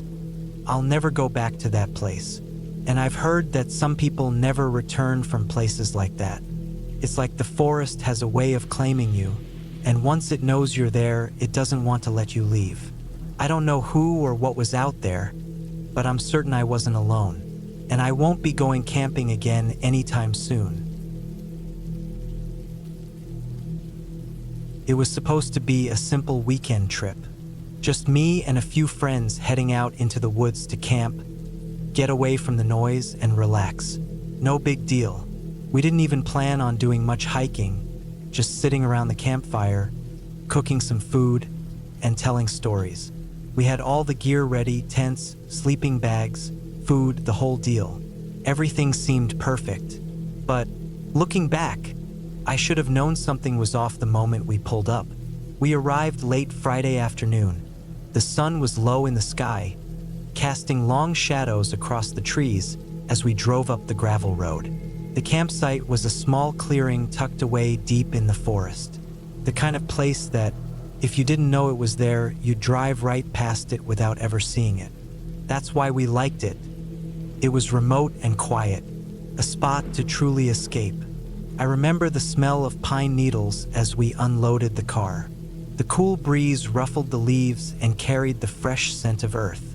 It was peaceful, at least at first. My friends and I were laughing, talking about the usual nonsense, work, life, whatever. But as we set up the tents, there was this strange quiet, a heaviness to the air that I couldn't quite place. It didn't bother me at first. We were busy with the usual stuff, hammering in tent stakes, setting up the campfire ring, and getting the cooler full of food ready. The camp was the same as it always had been, but something about it felt different that time. The trees seemed taller, more imposing, the wind colder, and even the rustling of leaves in the distance sounded wrong, like it wasn't just the wind moving them. By the time we had everything set up, the sun was sinking lower in the sky. We lit the campfire, and that's when I started to notice something odd. I wasn't sure if it was the flickering shadows or the way the firelight cast strange shapes across the trees, but it felt like there was something or someone watching us from the darkness. I brushed it off as just nerves. After all, we were in the woods, and everything seems a little scarier when the night starts to close in. We gathered around the fire, cooking marshmallows and talking about random things. But the uneasy feeling never went away. I kept looking into the woods beyond the firelight, expecting to see eyes, something moving. But there was nothing. It was almost too quiet out there, as if the entire forest was holding its breath. At some point, we all decided to go to bed. I don't think any of us really wanted to sleep, but it was getting late, and we were all tired. We crawled into our tents, zipped ourselves in, and tried to get comfortable. The sound of the fire crackling outside was the only thing that broke the silence. I lay there in the dark, wide awake. The air in the tent felt thick, and the usual sounds of the forest seemed to have disappeared. No crickets, no owls, nothing. Just the soft rustling of the wind through the trees. I turned over in my sleeping bag, trying to shake the unease, but something was off. I could feel my heart racing, my pulse quickening. My mind kept drifting back to the strange feeling I had earlier, that something or someone was out there watching us. I finally dozed off, but it wasn't a peaceful sleep. Every little noise seemed amplified in the quiet of the forest. a twig snapping, the wind moving the branches. I jerked awake several times, convinced that something was outside the tent. But each time I checked, there was nothing there. By the time the first light of dawn filtered through the trees, I was exhausted. I had barely slept, and I could feel it. The others started waking up, groggily crawling out of their tents, rubbing their eyes and stretching. No one really mentioned anything strange, but I noticed that all of us seemed a little on edge. It was a strange kind of tension in the air, like we were all aware of something we couldn't explain, but no one wanted to admit it. We ate breakfast, talked about maybe doing a short hike, but no one seemed eager to leave the campsite. It was like something was holding us there. We all kept glancing nervously into the woods, and even when we were together by the fire, there was an underlying discomfort, a feeling that the forest was alive in a way that was not quite right. Finally, we decided to head out, despite the unease we were all feeling. We packed up our things and loaded everything back into the car. The drive back was silent. No one said much. We all just stared out the windows, lost in thought, trying to shake off the weird feeling we couldn't quite place. The further we got from the campsite, the lighter the air seemed. By the time we reached the main road, I could breathe again, like the weight had lifted. But still, I couldn't shake the feeling that something had been there with us, that we hadn't been alone. I didn't think about the trip much after that. It seemed like just another camping trip that didn't go quite as planned. But then, a few weeks later, I received a text from one of my friends. It was just a single sentence. "Did you notice the footprints around the campfire?" I didn't have an immediate response. Footprints? What was he talking about? I texted back, asking for more details, but he didn't reply. It wasn't until a few days later that I saw it. A photo, a grainy image of the campfire ring, taken from what looked like a distance, showing the ground around the fire. And there, in the dirt, were the unmistakable marks of footprints. Large ones, too large to belong to any of us. I didn't know what to think. The footprints were too clear to be a trick of the light or anything else. But they didn't look like the prints of any animal I knew. They were odd, almost human, but there was something wrong about them. Something strange in the way they were shaped. I reached out to the other members of the group, asking if they had seen the footprints. Everyone was as shocked as I was, but we all agreed. No one had seen anything that night. No one had heard anything unusual either. We were all so caught up in our own discomfort that none of us had thought to check the area around the fire once we went to bed. We'd all been too focused on trying to sleep. As time went on, I couldn't shake the feeling that we had left something behind in those woods, that maybe we had disturbed something, or worse, that something had been waiting for us. I tried to push the thought out of my head. After all, it was just a campsite, but every time I closed my eyes, I could see the footprints. And every time I thought about it, the weight of what happened there felt heavier. One day, I got another text from my friend. He said he had done some research and found that the forest we camped in was known for strange disappearances. Not big public cases, but small ones. People who had wandered off or gotten lost, sometimes never found again. Others who'd simply vanished. That was when I realized that the uneasy feeling we had that night wasn't just in our heads. Something had been out there with us. Something watching, waiting. I don't know what it was, but I'm not sure I want to find out. We never went back to that campsite. None of us did. But sometimes, when I close my eyes, I can still feel the presence of whatever it was out there. And I'll never forget the footprints, because they were the only sign that we weren't alone. The only proof that something was waiting in the woods. I had always been the type of person who found solace in the outdoors. There was something about being surrounded by the stillness of nature that felt peaceful, like the world's noise could be drowned out by the rustling leaves and the call of birds. That's why I decided to go on a solo camping trip, deep into the woods. where the noise of civilization couldn't reach me. I'd done it before, and each time I came back feeling more at peace with myself. But this trip was different. I could feel it even as I was packing up my gear. There was a strange unease gnawing at the back of my mind, but I brushed it off. Maybe I was just overthinking it. After all, I'd camped in remote spots before. What could go wrong? It was just me, my tent, a fire, and the wilderness. Simple. I left for the campsite in the early afternoon, the sun still high in the sky. The drive to the location took longer than I expected, and by the time I reached the trailhead, it was already starting to dip into the late afternoon. The forest around me was dense, with towering trees whose tops seemed to vanish into the sky. The air was cool, the kind of cool that made you feel alive but not uncomfortable. I took a deep breath, feeling the crisp air fill my lungs as I slung my backpack over my shoulders and set off on the trail. The hike was more difficult than I remembered. The trail wound through uneven ground, rocky outcrops, and dense underbrush. It wasn't an easy path by any means, but that's why I liked it. I wanted to feel like I was escaping, not just taking a stroll through the park. The farther I went, the more isolated the place felt.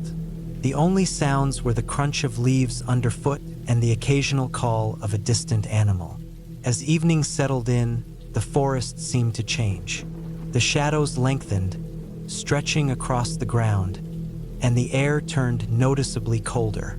I reached my campsite as the last sliver of sunlight disappeared behind the treeline. It wasn't a campsite in the traditional sense, a flat clearing with a picnic table and a fire ring. No, this was a secluded spot I had found years ago, off the beaten path. A small clearing nestled between a group of massive boulders. There was a nearby stream that trickled quietly, and the trees formed a natural barrier around the site, offering a sense of privacy and protection. I set up my tent quickly, my hands moving with practiced ease. The tent was small, just enough for me to sleep in. It wasn't anything fancy, but it kept the weather out. Afterward, I gathered some firewood and set up a small campfire. The crackling sound of the flames filled the air, casting flickering shadows on the trees around me. I sat back on the ground, wrapped in my jacket, and let out a contented sigh. This was the moment I'd been waiting for. The stillness, the quiet, the feeling that I was completely alone with nature. But as the night deepened, something began to feel off. First, I dismissed it as nothing. The sound of the fire crackling, the wind rustling through the trees, it was all normal. But then, I heard something else. A faint noise in the distance, just on the edge of hearing. A rustle like something moving through the underbrush. It was too soft to make out clearly, but I felt my heart rate pick up. I stood up slowly, straining my ears, but the noise stopped. Maybe it was just an animal, probably a deer or something. I tried to tell myself that, but I couldn't shake the feeling that I was being watched. The hairs on the back of my neck stood up. I glanced around, but the shadows from the fire made it hard to see much beyond the immediate area. The woods felt impossibly dark now, and I felt small and insignificant against it. I sat back down, trying to calm myself, but every sound seemed amplified now. The fire crackled louder, the wind howled through the trees, and every rustle of leaves made me jump. I couldn't stop looking into the darkness, straining to see anything move. After what felt like an eternity, I finally convinced myself that I was just being paranoid. It was a forest, after all. There were creatures out here, probably just a raccoon or something curious. The night dragged on, and I grew more and more tense. I ate a quick meal, but it didn't do much to settle my nerves. When I finished, I stared into the fire for a long time, not wanting to go to bed. I kept telling myself that everything was fine. I was alone, yes, but that's how I liked it. The quiet was comforting. But the longer I sat there, the more the feeling of being watched pressed down on me. Around midnight, I decided to crawl into my tent. The firelight outside the thin fabric of the tent made it feel like the world outside was just out of reach, an unknowable void that I could only glimpse.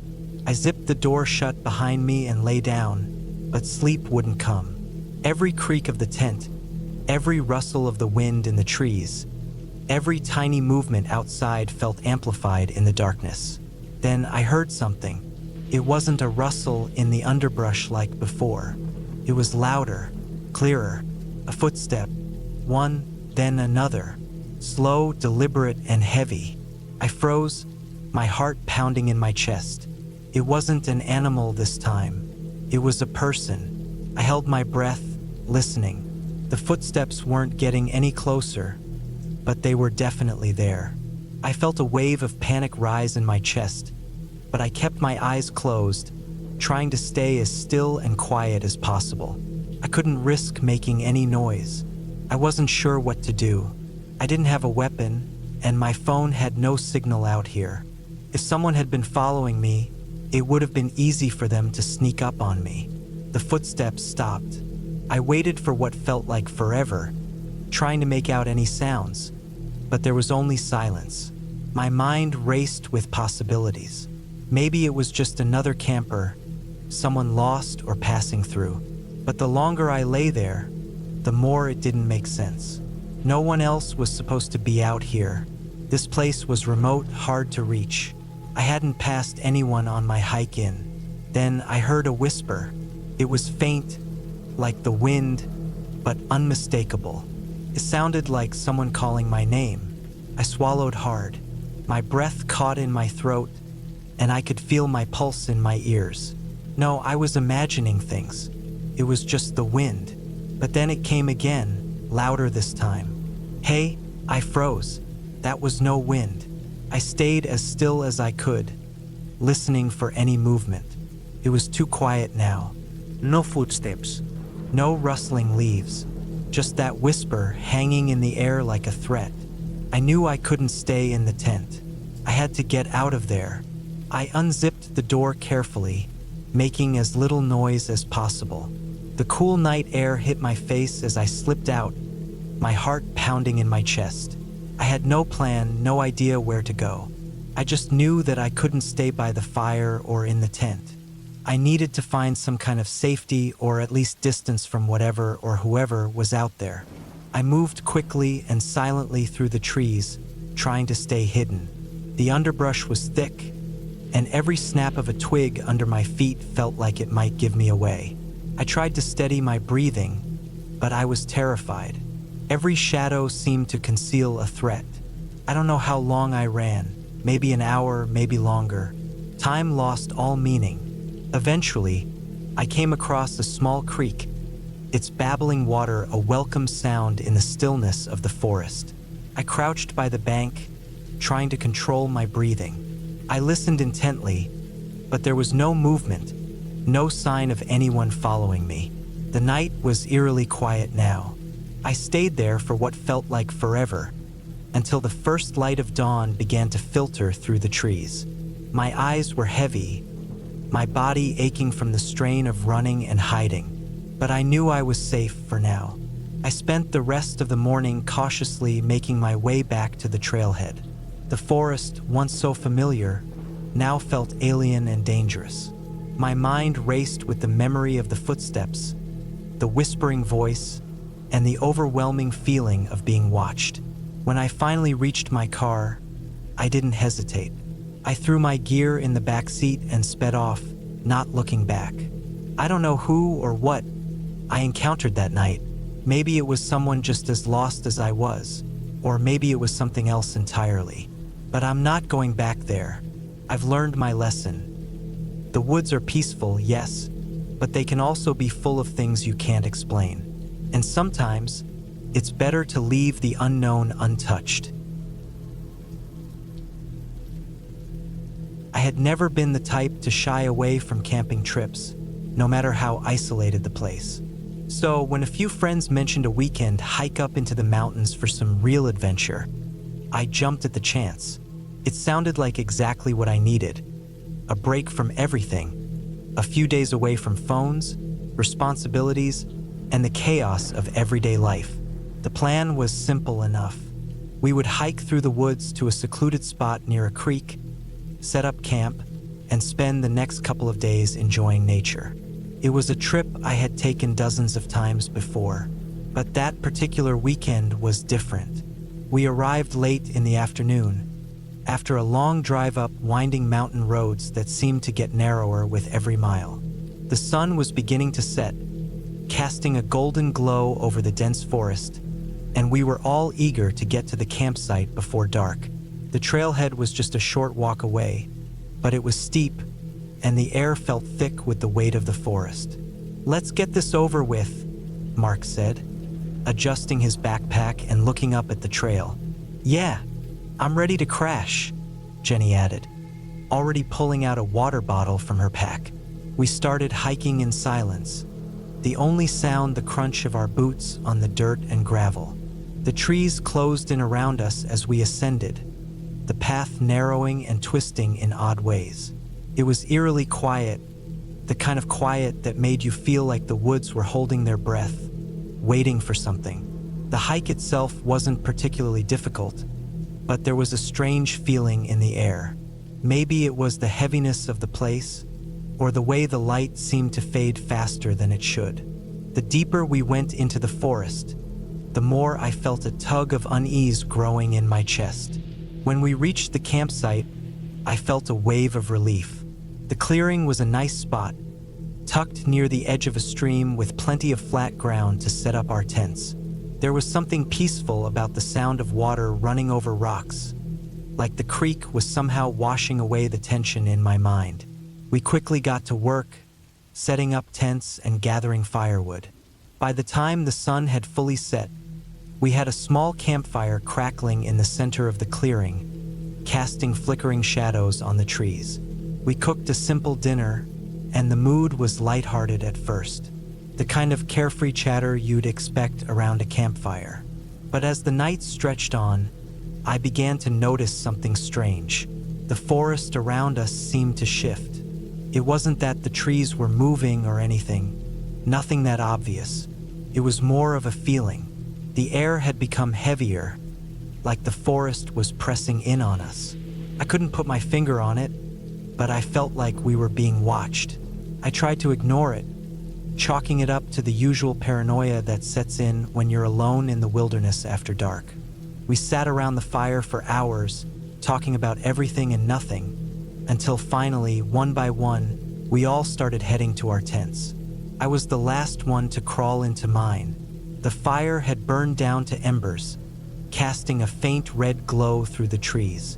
I zipped the door shut and lay on my back, staring up at the dark outline of the tent. The wind had picked up, rustling the leaves and branches overhead. I tried to sleep, but the odd feeling didn't leave me. I kept hearing noises, small things that didn't belong. Branches snapping, footsteps on the ground, distant rustling, but nothing clear enough to make sense of. My mind raced, imagining all kinds of wild creatures out there in the dark. I pushed the thoughts aside, reminding myself that it was just the wilderness, that I was being paranoid. But I couldn't shake the feeling that something was out there. The next morning, I woke up to an eerie calm. The sun was high, but the forest was unnervingly quiet. No birds chirping, no insects buzzing, just silence. I got out of my tent and stretched, trying to shake off the feeling of unease that had haunted me all night. The others were already up, and we went about making breakfast. But the silence lingered. Mark and Jenny seemed a little off too. Mark kept glancing nervously into the woods, while Jenny seemed distracted, her eyes darting around as though she was waiting for something. I didn't ask about it, not wanting to admit to them that I was feeling the same way. After breakfast, we decided to take a short hike to explore the area around our campsite. The forest was dense, the trees towering above us, casting long shadows over the path. The deeper we went, the stranger it felt. The silence was suffocating. Even the creek, usually so loud and lively, seemed to have quieted down, its trickling water barely audible. We came across a clearing after an hour of hiking, and that's when it happened. Mark, who had been leading, suddenly stopped in his tracks. "Do you hear that?" he asked. We all froze, listening intently. At first, I couldn't hear anything, just the low hum of the wind through the trees. But then, faintly, I caught a sound. It was like someone was moving through the brush behind us. Not a casual rustling, but deliberate, slow movements.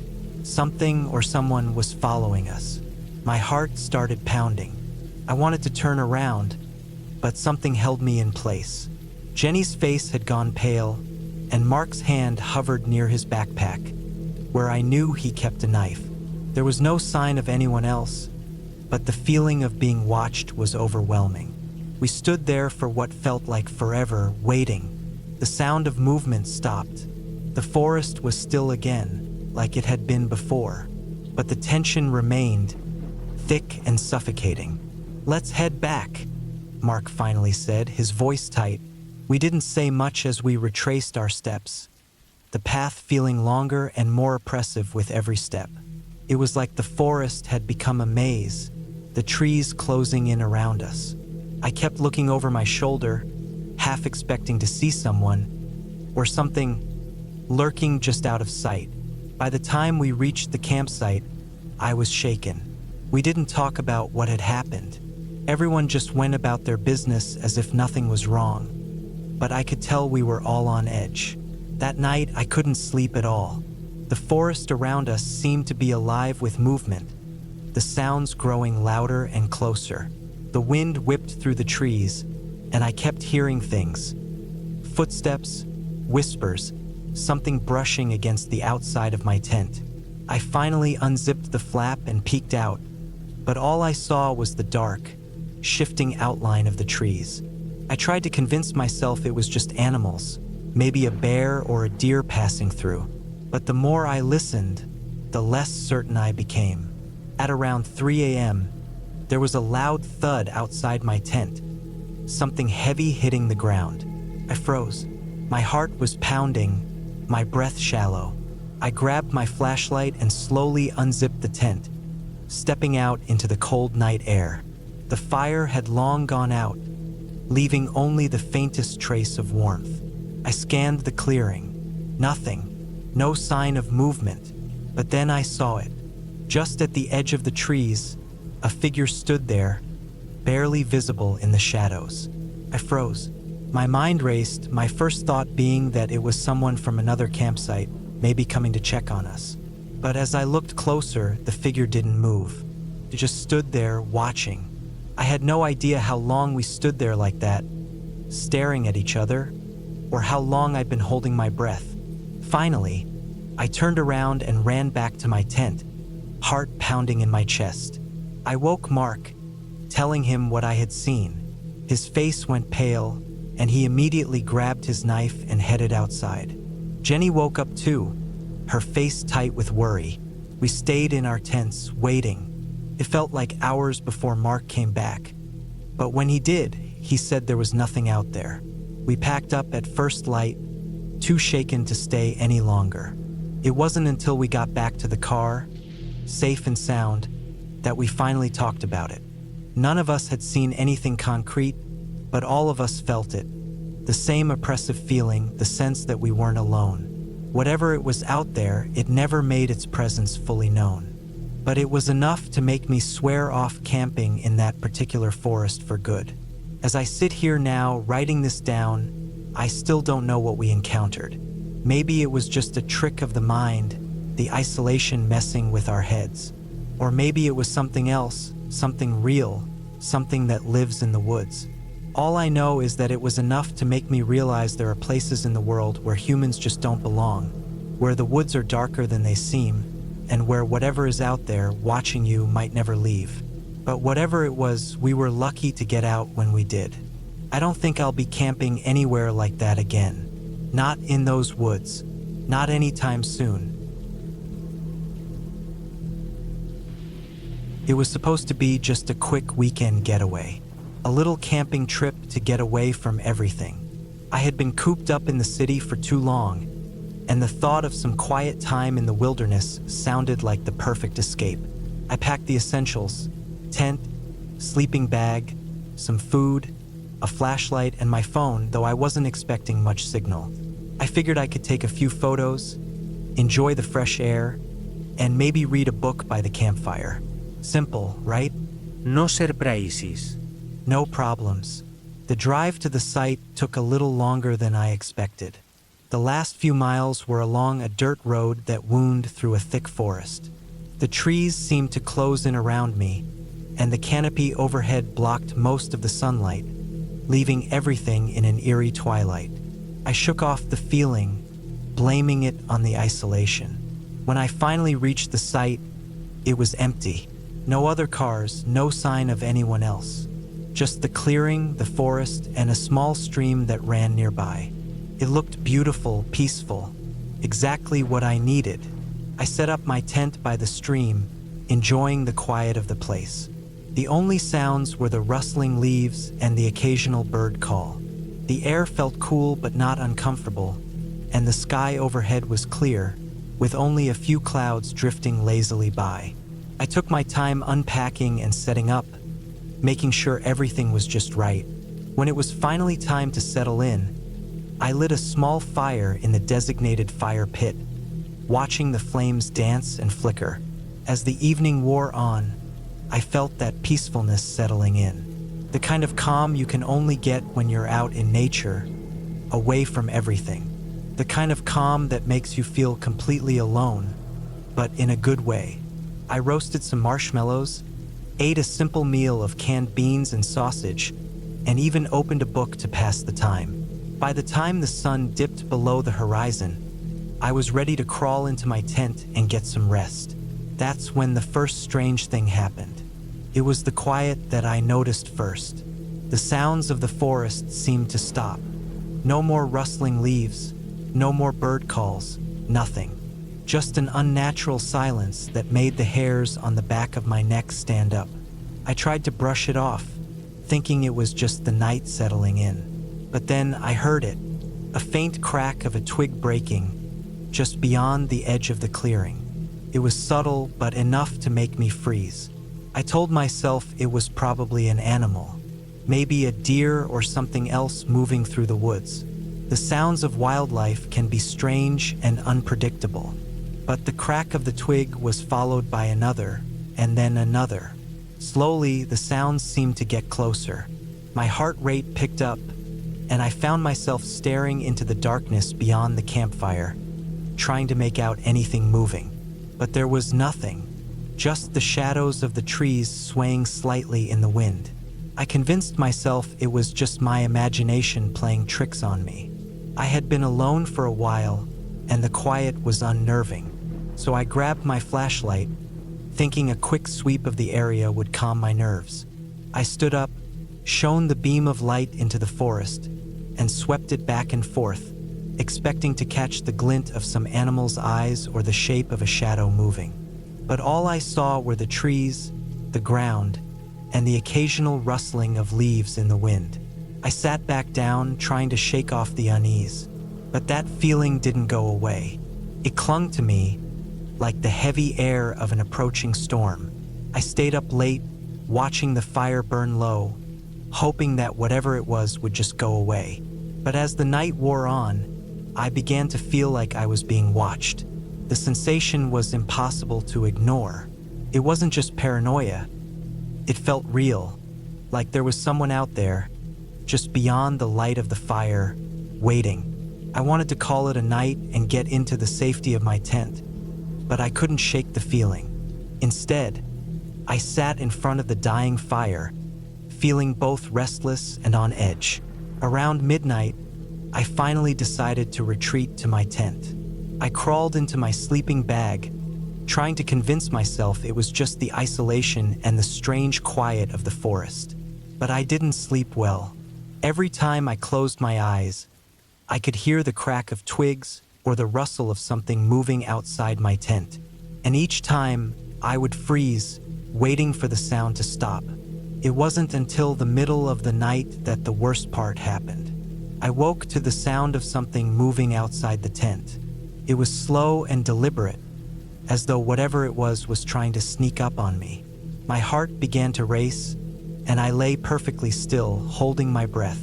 The sound of footsteps, heavy, slow, almost dragging, came closer. Then there was a pause, and I could feel something watching me through the fabric of the tent. I didn't dare move. I just lay there, staring at the ceiling of the tent, my hands clenched into fists, my whole body frozen. The silence stretched on for what felt like forever, and then, finally, the sound moved away. Not quickly, not abruptly, just slowly, like it had been watching me for a long time. When the sound stopped, I felt a rush of relief, but I didn't sleep after that. I lay there, wide-eyed and alert, listening for any other sounds, any signs that something was still out there. I was convinced at this point that it wasn't just an animal. The steps had been too deliberate, too human. I didn't dare leave the tent to check. I wasn't sure what I would find if I did. So I waited, in silence, until the first light of dawn finally crept into the sky. I packed up my things as quickly as I could, feeling like I couldn't leave fast enough. The forest that had once seemed peaceful now felt oppressive, like it was closing in around me. I didn't even bother to make breakfast. I grabbed my bag, stuffed everything back into the car, and started driving. As I pulled away from the campsite, I glanced at the trees one last time, and that's when I saw it. Figure, person, standing at the edge of the trees, watching me. I didn't stop to take a second look. I just floored the gas pedal and didn't stop until I was miles away. To this day, I don't know who or what it was, but I'll never forget the feeling of being watched in that quiet, empty forest. And I'm never going camping alone again. It was a cold, clear Friday evening when I decided to head out into the woods for a solo camping trip. The work week had been exhausting, and I needed some time away from the city's noise and chaos. I'd always found peace in the stillness of the forest, where the only sounds were the rustle of leaves and the occasional call of a bird. I packed light, a small tent, sleeping bag, flashlight, enough food and water for 2 days, and my trusty pocket knife. The plan was simple: hike out a few miles, set up camp, and spend the weekend disconnecting from everything. The trailhead was a 2-hour drive from my apartment. By the time I arrived, the sun was already dipping below the horizon, painting the sky with streaks of orange and purple. I parked my car in the gravel lot, strapped on my backpack, and set off. The trail was familiar, one I'd hiked several times before. It wound through dense pine forests, over small creeks, and up gentle slopes. The air was crisp, and my breath puffed out in little clouds as I walked. After about an hour of hiking, I reached a clearing I'd marked on my map. It was perfect, flat ground, surrounded by tall trees for wind protection, and close enough to a stream for easy water access. I set up my tent quickly, the motions practiced and automatic. The temperature was dropping fast, so I gathered some wood for a small fire. Soon, the flames crackled to life, casting flickering shadows on the trees around me. I ate a simple dinner of canned soup, heating it over the fire, and then settled back to enjoy the quiet. The first night was uneventful. I slept well, cocooned in my sleeping bag, lulled by the distant hoot of an owl and the gentle rustling of the trees. When I woke up, the sun was just beginning to rise, casting a pale light over the clearing. I made coffee on my portable stove, savoring the warmth as I planned the day ahead. There was a small lake about 3 miles from my campsite that I wanted to visit. I packed a day bag with some snacks, water, and my map, then set off. The hike to the lake was peaceful. The trail was narrower and less traveled, winding through thicker sections of forest. Occasionally, I'd see signs of wildlife. A deer track here, a tuft of fur caught on a branch there. When I reached the lake, it was just as beautiful as I'd remembered. The water was so still it looked like glass, reflecting the surrounding trees and sky. I spent a few hours there, sitting on a rock near the shore, lost in thought. It wasn't until I started heading back that I noticed something felt off. At first, I couldn't put my finger on it. The forest seemed quieter than usual. No birds, no rustling in the underbrush, just the sound of my boots crunching on the dirt trail. I shrugged it off, attributing it to my imagination, and kept walking. But the feeling persisted, a nagging sense of unease that I couldn't shake. About halfway back to my campsite, I found something that stopped me in my tracks. There, in the middle of the trail, was a single muddy boot. It was old and worn, the leather cracked and caked with dirt. I stared at it for a long moment, my mind racing. It didn't make sense.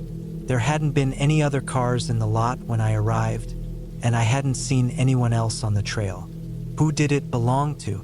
And why was it just one boot? I looked around, scanning the trees for any sign of movement, but the forest was still. Too still. My pulse quickened as I considered my options. I could keep going, try to get back to my campsite and pack up, or I could turn back toward the lake and hope to find another way out. Neither option felt great. I decided to keep moving forward. The campsite wasn't far, and I'd feel better once I was back with all my gear. The rest of the hike back was nerve-wracking. Every crack of a branch, every gust of wind, set my nerves on edge. When I finally reached the clearing, I let out a breath I hadn't realized I was holding. The sight of my tent and the small pile of firewood I'd gathered earlier was oddly comforting. I told myself I was being paranoid, that the boot was probably just something another hiker had lost. That night, I couldn't relax. I kept the fire going longer than usual, the flickering flames a small comfort against the darkness pressing in around me. I sat with my back to a tree, my knife in my lap, listening intently to the sounds of the forest, or rather, the lack of sounds. The silence was oppressive, broken only by the occasional crackle of the fire. At some point, I must have dozed off. I woke with a start to the sound of something snapping nearby. My heart pounded as I strained to listen. Another snap, closer this time. It sounded like a branch breaking underfoot. I grabbed my flashlight and shone it toward the noise, but the beam revealed nothing but trees and undergrowth. Just an animal, I whispered to myself, though the words felt hollow. I stayed awake the rest of the night, the knife clutched tightly in my hand. When dawn finally broke, I was exhausted but relieved. I decided to cut the trip short. Whatever was out there, I didn't want to stick around to find out. As I packed up my gear, I noticed something that made my blood run cold. The ground around my tent was disturbed, as if someone had been walking in circles around it. The prints were faint but unmistakable. They weren't animal tracks. They were human. My hands shook as I stuffed the last of my belongings into my backpack. I needed to get out of there. Now, the hike back to the car was a blur. I moved as quickly as I could without running, my head on a swivel, constantly checking over my shoulder. The feeling of being watched was almost unbearable. Every rustle of leaves, every shadow, set my nerves on edge. By the time I reached the parking lot, I was drenched in sweat despite the cool air. My car was right where I'd left it, but something was wrong. The driver's side door was ajar. I stopped dead in my tracks, my breath catching in my throat. Slowly, I approached, scanning the area for any sign of movement. The interior of the car looked untouched, but I couldn't be sure. I got in, locked the doors, and started the engine. The drive back to the city was the longest of my life. Every car that passed, every pedestrian on the side of the road, felt like a potential threat. When I finally reached my apartment, I locked every door and window and collapsed onto the couch. I sat there for hours, replaying the events of the past 2 days in my mind, trying to make sense of them. I never figured out who or what was out there in the woods with me, but one thing was certain: I wouldn't be going back anytime soon. had always enjoyed the solitude of camping alone. There's something about being surrounded by the untamed wilderness that makes you feel alive. So, when the opportunity arose to spend a weekend in the remote foothills of the Rockies, I jumped at the chance. I packed my gear, tent, sleeping bag, food, water, and the essential tools, and set off early on a crisp Friday morning. The drive took hours, winding through mountain roads and narrow dirt trails, but the scenery was worth it. Towering pines framed the sky, and the occasional deer darted across the path. By noon, I arrived at the trailhead. There wasn't another soul in sight, which was exactly how I wanted it. I hoisted my backpack, secured my hiking boots, and started down the trail. The hike was challenging but invigorating. The trail snaked through dense forests, crossed shallow streams, and climbed rocky inclines. By the time I reached my campsite, a small clearing surrounded by trees, the sun was beginning to dip low in the sky. I set up my tent, unrolled my sleeping bag, and started a small fire. Dinner was a simple affair. A can of chili warmed over the flames, followed by a few sips of whiskey from my flask. As darkness settled, the world transformed. The forest came alive with the sounds of crickets, distant hoots of owls, and the occasional rustle of leaves. I felt a deep sense of peace as I stared into the fire, the warmth of the flames pushing back the chill of the night. Eventually, fatigue set in, and I crawled into my tent, falling asleep to the symphony of the wild. The first night passed without incident, but it was the second day when things began to feel off. I spent the morning exploring the area, following a game trail that led me to a secluded stream. The water was crystal clear, and I refilled my bottles, enjoying the serenity of the spot. On my way back to camp, I noticed something peculiar. A set of footprints, not mine, pressed into the soft dirt of the trail. They were fresh, no more than an hour or two old, and headed in the same direction I had come from. I'd heard stories about hunters and other hikers wandering off the main trails, so I wasn't immediately alarmed. Still, I couldn't shake a nagging feeling of unease. I quickened my pace, arriving back at my campsite to find everything as I'd left it. The day passed uneventfully. I spent the afternoon fishing at the stream and managed to catch a couple of small trout, which I cooked for dinner. But as the sun dipped below the horizon, that feeling of unease returned. The forest felt quieter than the night before, as if holding its breath. The occasional snap of a twig or rustle of leaves sounded unnervingly close. I forced myself to stay calm, reasoning that I was letting my imagination get the better of me. After all, I was in the middle of the wilderness. Of course, there would be noises. Still, I kept my knife within arm's reach as I settled into my tent that night. Sleep came fitfully. I woke several times, each time straining to hear past the pounding of my heart. Around 3 a.m., I heard it, faint footsteps outside the tent. They were slow, deliberate, and circling. My blood ran cold. I lay there, barely breathing, clutching my knife as I listened. The footsteps stopped, followed by the unmistakable sound of fabric rustling, someone or something brushing against the side of the tent. I stayed frozen, heart hammering in my chest, until the first light of dawn seeped through the tent. When I finally mustered the courage to step outside, there was no sign of anyone. The ground around my campsite was undisturbed, and nothing was missing. It didn't make sense. Determined not to let fear ruin my trip, I spent the morning gathering firewood and exploring further from camp. Yet, the nagging feeling of being watched persisted. By mid-afternoon, I decided I'd had enough. I packed up my gear, intent on hiking back to the trailhead and cutting the trip short. That's when I noticed something chilling. A small pile of rocks stacked deliberately near the edge of the clearing. It hadn't been there the day before. My stomach churned. I'd heard about these kinds of markers, signs left by other campers or, more sinisterly, warnings. I didn't waste any more time. Shouldering my pack, I started down the trail at a brisk pace.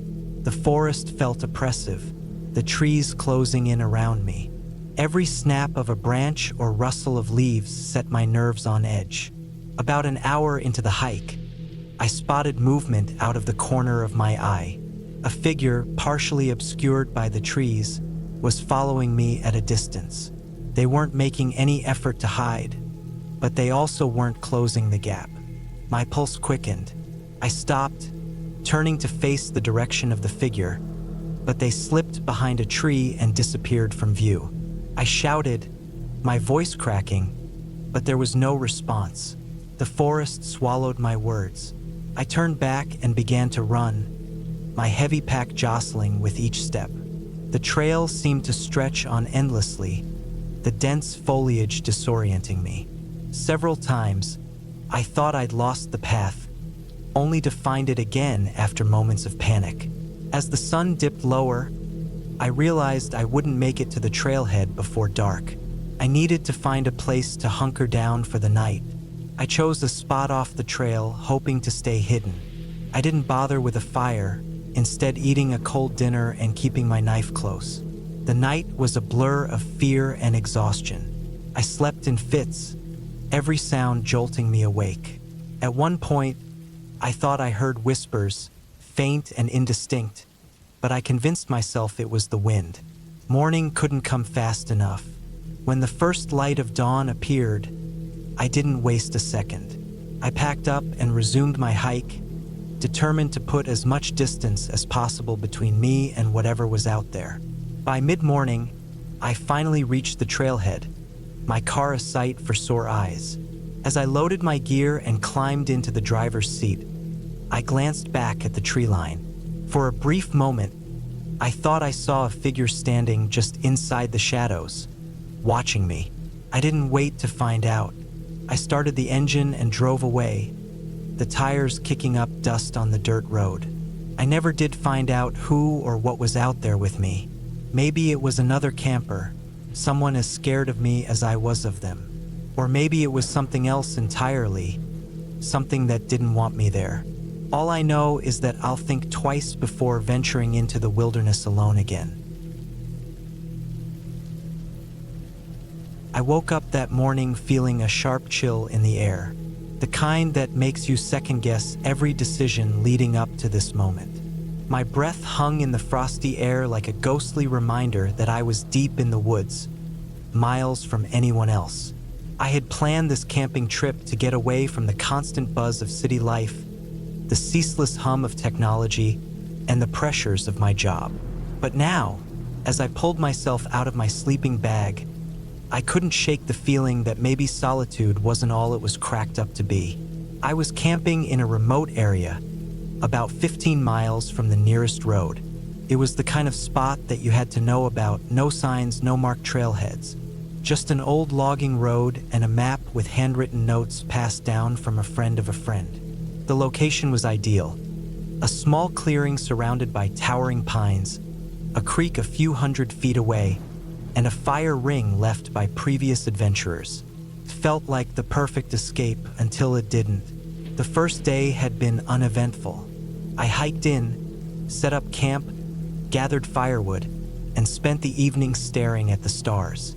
The kind of quiet that city folk dream about settled around me. But that night, as I lay in my tent, the stillness became oppressive. Every rustle in the underbrush, every creak of the trees, seemed amplified in the silence. I told myself it was just the wind or a small animal and forced my eyes shut. By morning, I had convinced myself I was overreacting. I busied myself with breakfast, oatmeal and instant coffee, and planned the day. There was a small ridge a couple of miles away that promised a great view of the valley. With my pack lightened for the day hike, I set out, following the vague trail markers I had noticed on the way in. The hike up was steep, and the trail was barely a trail at all. Branches snagged my jacket, and the undergrowth seemed to clutch at my boots. But the view at the top was worth it. I could see for miles. Endless forest stretching out in every direction, the creek winding its way like a silver thread far below, and the faint shimmer of a lake in the distance. For a moment, I felt at peace. This was why I had come.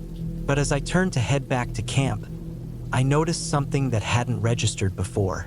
On the ground, just a few feet from where I had been sitting, was a cigarette butt. It was damp and dirty, but it was undeniably fresh. My stomach tightened.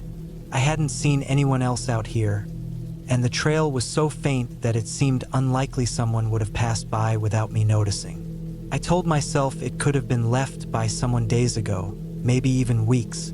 But deep down, I didn't believe that. The walk back to camp felt longer than the hike up. I kept glancing over my shoulder, my ears straining for any sound that didn't belong. The forest seemed quieter now, the usual bird calls and rustling absent. By the time I reached camp, the sun was already dipping low on the horizon, casting long shadows that seemed to stretch endlessly. I checked my camp for any signs of disturbance, but everything was as I had left it. Still, the unease lingered. I built a fire, more for the comfort of its light than for warmth, and cooked a quick dinner. The woods seemed to press in around me, the darkness beyond the firelight an impenetrable wall. I stayed up late, feeding the fire and listening, but all I heard was the crackle of burning wood and my own breathing. When I finally crawled into my tent, I left the fire burning low. My knife was within arm's reach, and my flashlight rested on my chest. Sleep came in fits, broken by every imagined sound outside the thin nylon walls. The next morning, I woke to find the fire had burned out completely. That wasn't unusual. I hadn't added much wood before bed, but something felt off. My pack, which I had leaned against a tree near the tent, was now lying on its side. The contents were undisturbed, but it was enough to set my nerves on edge. Had I knocked it over without realizing it? Or had someone or something been in my camp? I spent the morning checking my surroundings, looking for footprints or any other sign that someone had been here. But the ground was too hard, the pine needles too thick to hold any impressions. The unease I had felt since finding the cigarette but had grown into a gnawing anxiety. I decided to cut the trip short. The isolation that had seemed so appealing now felt suffocating. I packed up my gear, doused the fire, and started the long trek back to my car. The trail seemed different on the way out, as if the forest had shifted overnight. Landmarks I thought I had memorized looked unfamiliar, and more than once, I had to stop and double-check my map. About halfway back to the road, I noticed something strange. A small pile of rocks, carefully stacked, sat just off the trail. I hadn't seen it on the way in. It wasn't natural. The rocks were too evenly balanced, the placement too deliberate. It felt like a message, though I couldn't decipher what it meant. I took a wide berth around it and quickened my pace.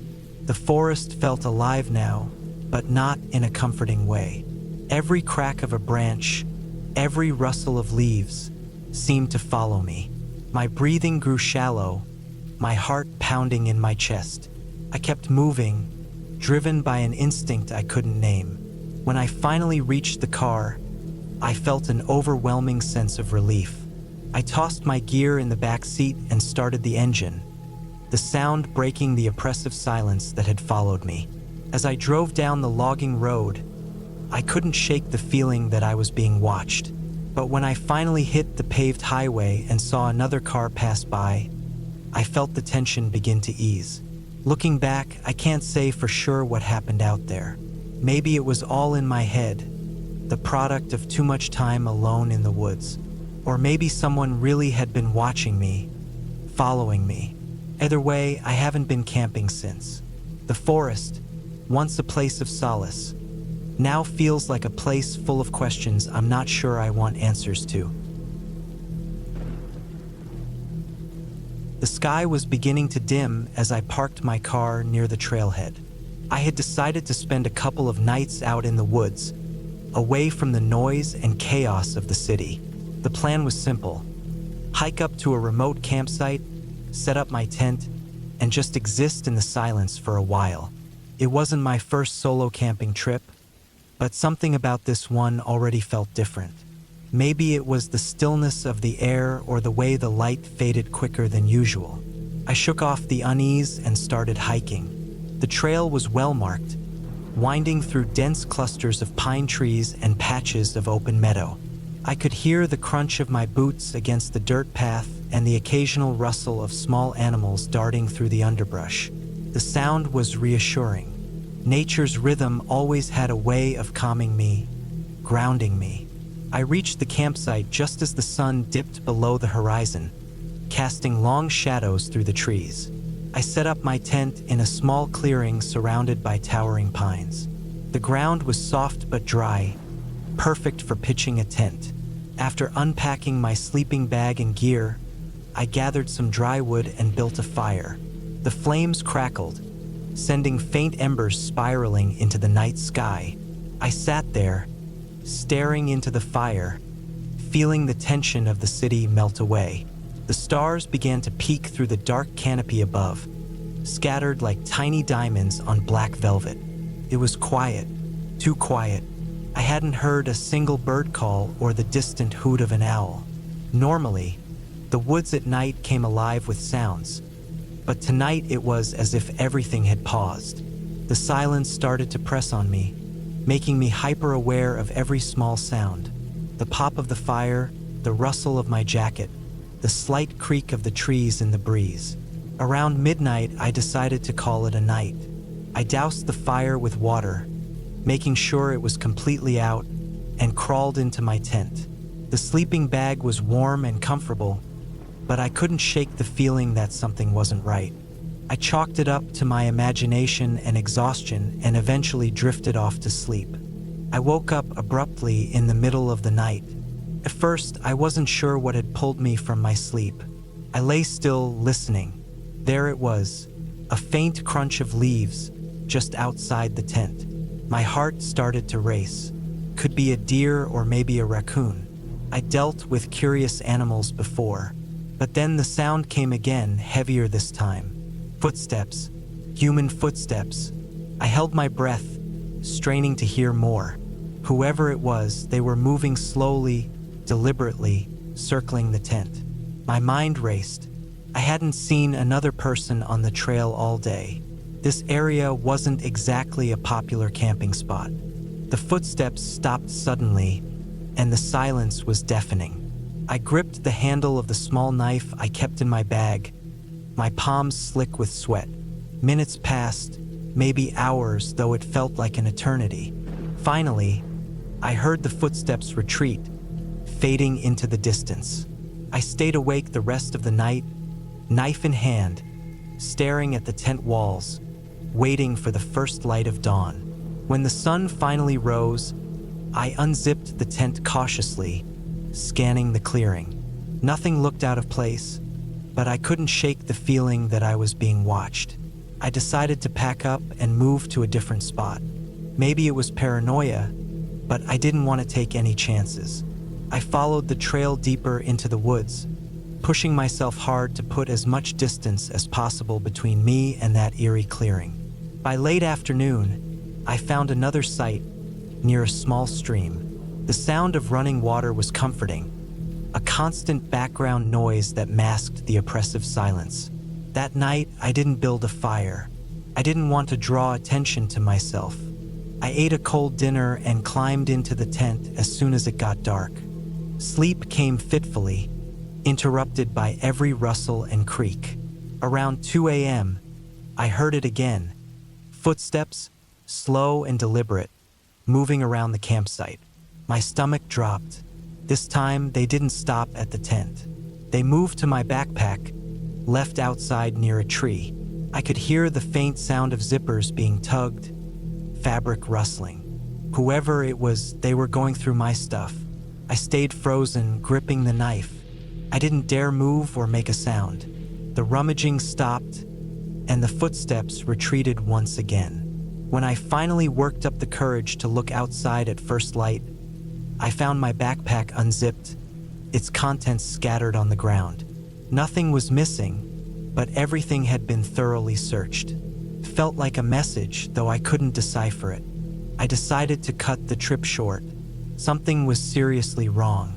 I packed up quickly and started back down the trail, moving as fast as I could. The woods, once a place of peace for me, now felt menacing. Every shadow seemed to hide a threat, every sound a potential danger.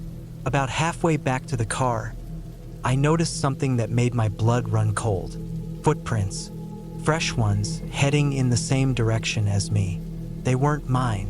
They were larger and deeper, as if made by someone carrying a heavy load. I stopped, heart pounding, and listened. The woods were silent, but I felt it again, that sensation of being watched. I started walking faster, almost jogging, trying to cover the remaining distance as quickly as possible. The trail twisted and turned, and I lost sight of the footprints. When I finally reached the parking lot, my car was the only one there, just as I'd left it. I threw my gear into the back and jumped into the driver's seat, locking the doors immediately. As I started the engine, I glanced in the rearview mirror. For a split second, I thought I saw movement among the trees. A figure, partially obscured, standing still, watching.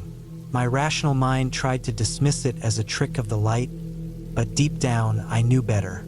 I didn't wait to find out. I floored the gas pedal, the tires kicking up gravel as I sped away. I've thought about that trip every day since. I'll never know who was out there or what they wanted. The woods, once my sanctuary, now feel tainted. Their silence a reminder of how vulnerable I was. I haven't been camping alone since. Maybe someday I'll go back. But for now, the memory of those footsteps in the night is enough to keep me away. It started as a weekend escape, a plan to leave the stress of the city behind and immerse myself in the quiet embrace of nature. The spot was a remote campground in a state park, surrounded by dense woods, rolling hills, and a sky I hoped would be littered with stars. I packed my gear meticulously. A tent, sleeping bag, a small gas stove, plenty of water and food. Everything was accounted for, down to a spare flashlight and an extra pair of socks. I wanted to be prepared. What I didn't prepare for was how things would spiral. The drive was uneventful. The paved roads gradually turned to gravel, and the signal on my phone vanished somewhere along the way. I didn't mind. That was the whole point, to disconnect. By the time I reached the trailhead that led to the campground, the sun was beginning to dip below the horizon, painting the sky with streaks of orange and pink. The trail was about 2 miles long, winding through a forest dense with pines and oaks. The air smelled of damp earth and moss, and the only sounds were the crunch of my boots on the dirt path and the occasional rustle of leaves in the breeze. I felt a strange mix of solitude and vulnerability, the kind that comes with being truly alone in a vast, wild place. I reached the campsite just as the last light faded. It was a small clearing with enough room for a few tents, though I was the only one there. A fire pit sat in the center, its stones blackened from countless past campers. I set up my tent near the edge of the clearing, facing the trees. By the time I finished, it was fully dark, and the forest around me seemed to come alive with the sounds of insects and distant hoots of owls. I lit a small fire and cooked a simple meal, instant noodles and a can of beans. The warmth of the flames was comforting, and the light pushed back the darkness that seemed to press in from all sides. I tried to relax, to let the stillness seep into me, but there was an unease I couldn't shake. It wasn't fear exactly, more like a heightened awareness. Every snap of a twig or rustle of leaves made me glance over my shoulder. I told myself it was nothing, just the forest doing what forests do. By 10, I decided to call it a night. I doused the fire, double-checked that my food was secured in a bear-proof canister, and crawled into my tent. The sleeping bag was warm, and I could hear the faint hum of crickets outside. Despite the earlier unease, I drifted off quickly. Sometime in the middle of the night, I woke up. It was sudden, like my body had sensed something before my mind could catch up. I lay still, listening. The crickets were silent now, replaced by a heavy, oppressive quiet. It was the kind of silence that made your ears strain for any sound at all. Then I heard it, a faint crunch, like a footstep on dry leaves. It was slow and deliberate, not the random scuttle of an animal. My heart started to pound. I stayed frozen, my mind racing through possibilities. A deer? A raccoon? Maybe another camper who had arrived late? I didn't have the courage to unzip the tent and look. Instead, I waited, every muscle in my body tense. The sound came again, closer this time. Crunch. Pause. Crunch. Whoever or whatever it was, they were moving slowly, deliberately. The steps circled the clearing, never coming too close to the tent, but close enough that I could hear them clearly. After what felt like an eternity, the footsteps faded into the distance. I lay there for hours, too afraid to move, listening for any hint that they might return. Eventually, exhaustion took over, and I fell into a fitful sleep. When I woke up, the sun was up, and the clearing looked peaceful, almost serene. It was hard to reconcile the quiet beauty of the morning with the terror I'd felt during the night.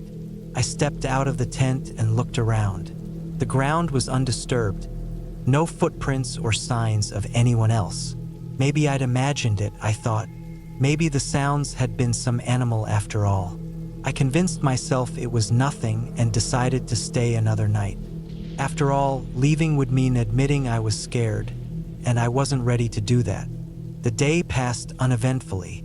I hiked a nearby trail, took photos of the scenery, and even managed to relax a bit.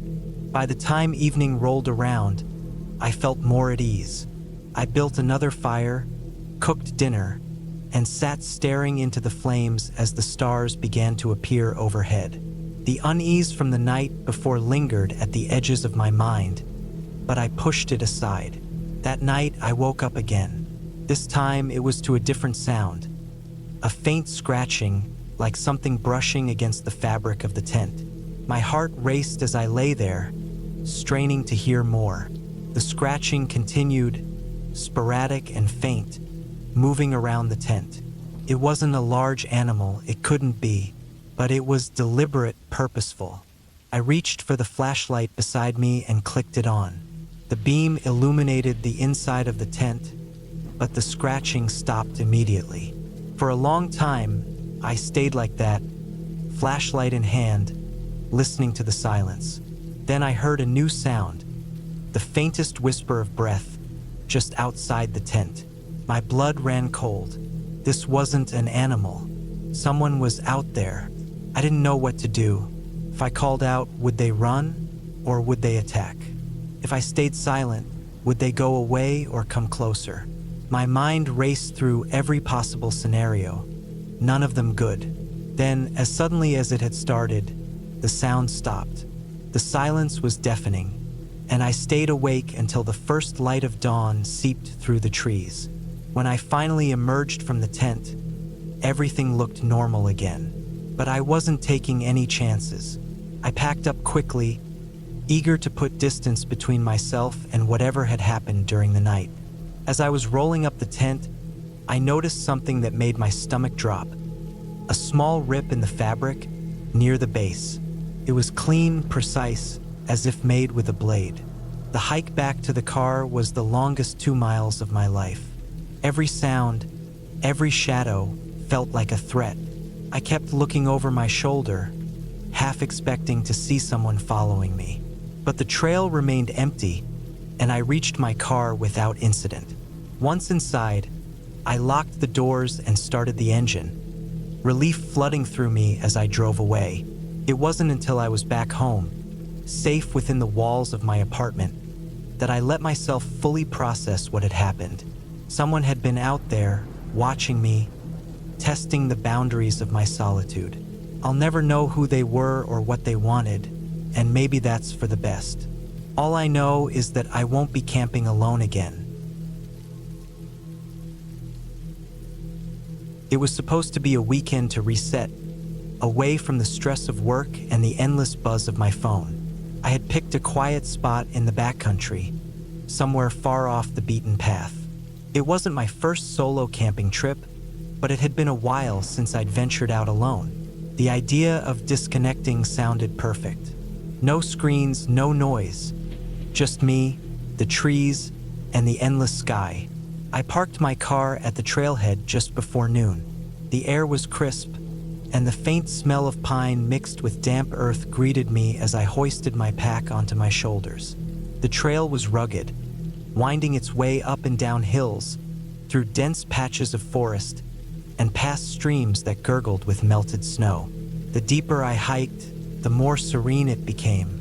There were no signs of people, no wrappers left behind, no boot prints in the dirt, just nature in its raw form. About 4 miles in, I found the spot I'd marked on my map, a small clearing surrounded by towering trees, with a view of a distant ridge. The ground was flat, perfect for pitching my tent, and a nearby creek provided fresh water. It was idyllic, exactly what I'd hoped for. Setting up camp didn't take long. The tent went up smoothly, and I arranged my gear neatly inside. I'd brought a lightweight chair and a small camp stove, so I set those up near the fire pit someone had built long ago. I collected enough wood for the evening, careful to avoid taking anything green or wet. By the time I was done, the sun had begun its slow descent, painting the sky in shades of orange and pink. I sat back in my chair, sipping coffee from my thermos and listening to the sounds around me. Birds called to each other in the trees, and the wind whispered through the branches. The creek's gentle babble was the perfect background noise. For the first time in weeks, I felt my shoulders relax. This was why I came out here, to feel small in the vastness of it all, to be reminded that life is more than deadlines and emails. As darkness fell, I lit a small fire. The warmth was comforting against the cool evening air. I cooked a simple meal and ate it slowly, savoring the quiet. The stars began to appear, one by one, until the sky was a blanket of glittering light. I sat there for hours, just staring up, my thoughts drifting aimlessly. Eventually, fatigue set in. I doused the fire, making sure it was completely out, and crawled into my tent. The sleeping bag was cozy, and I felt a deep sense of contentment as I drifted off to sleep. Sometime in the middle of the night, I woke up. At first, I wasn't sure why. The forest was silent, the kind of stillness that feels heavy. I lay there, straining my ears for any sound. Then I heard it, a faint rustling outside my tent.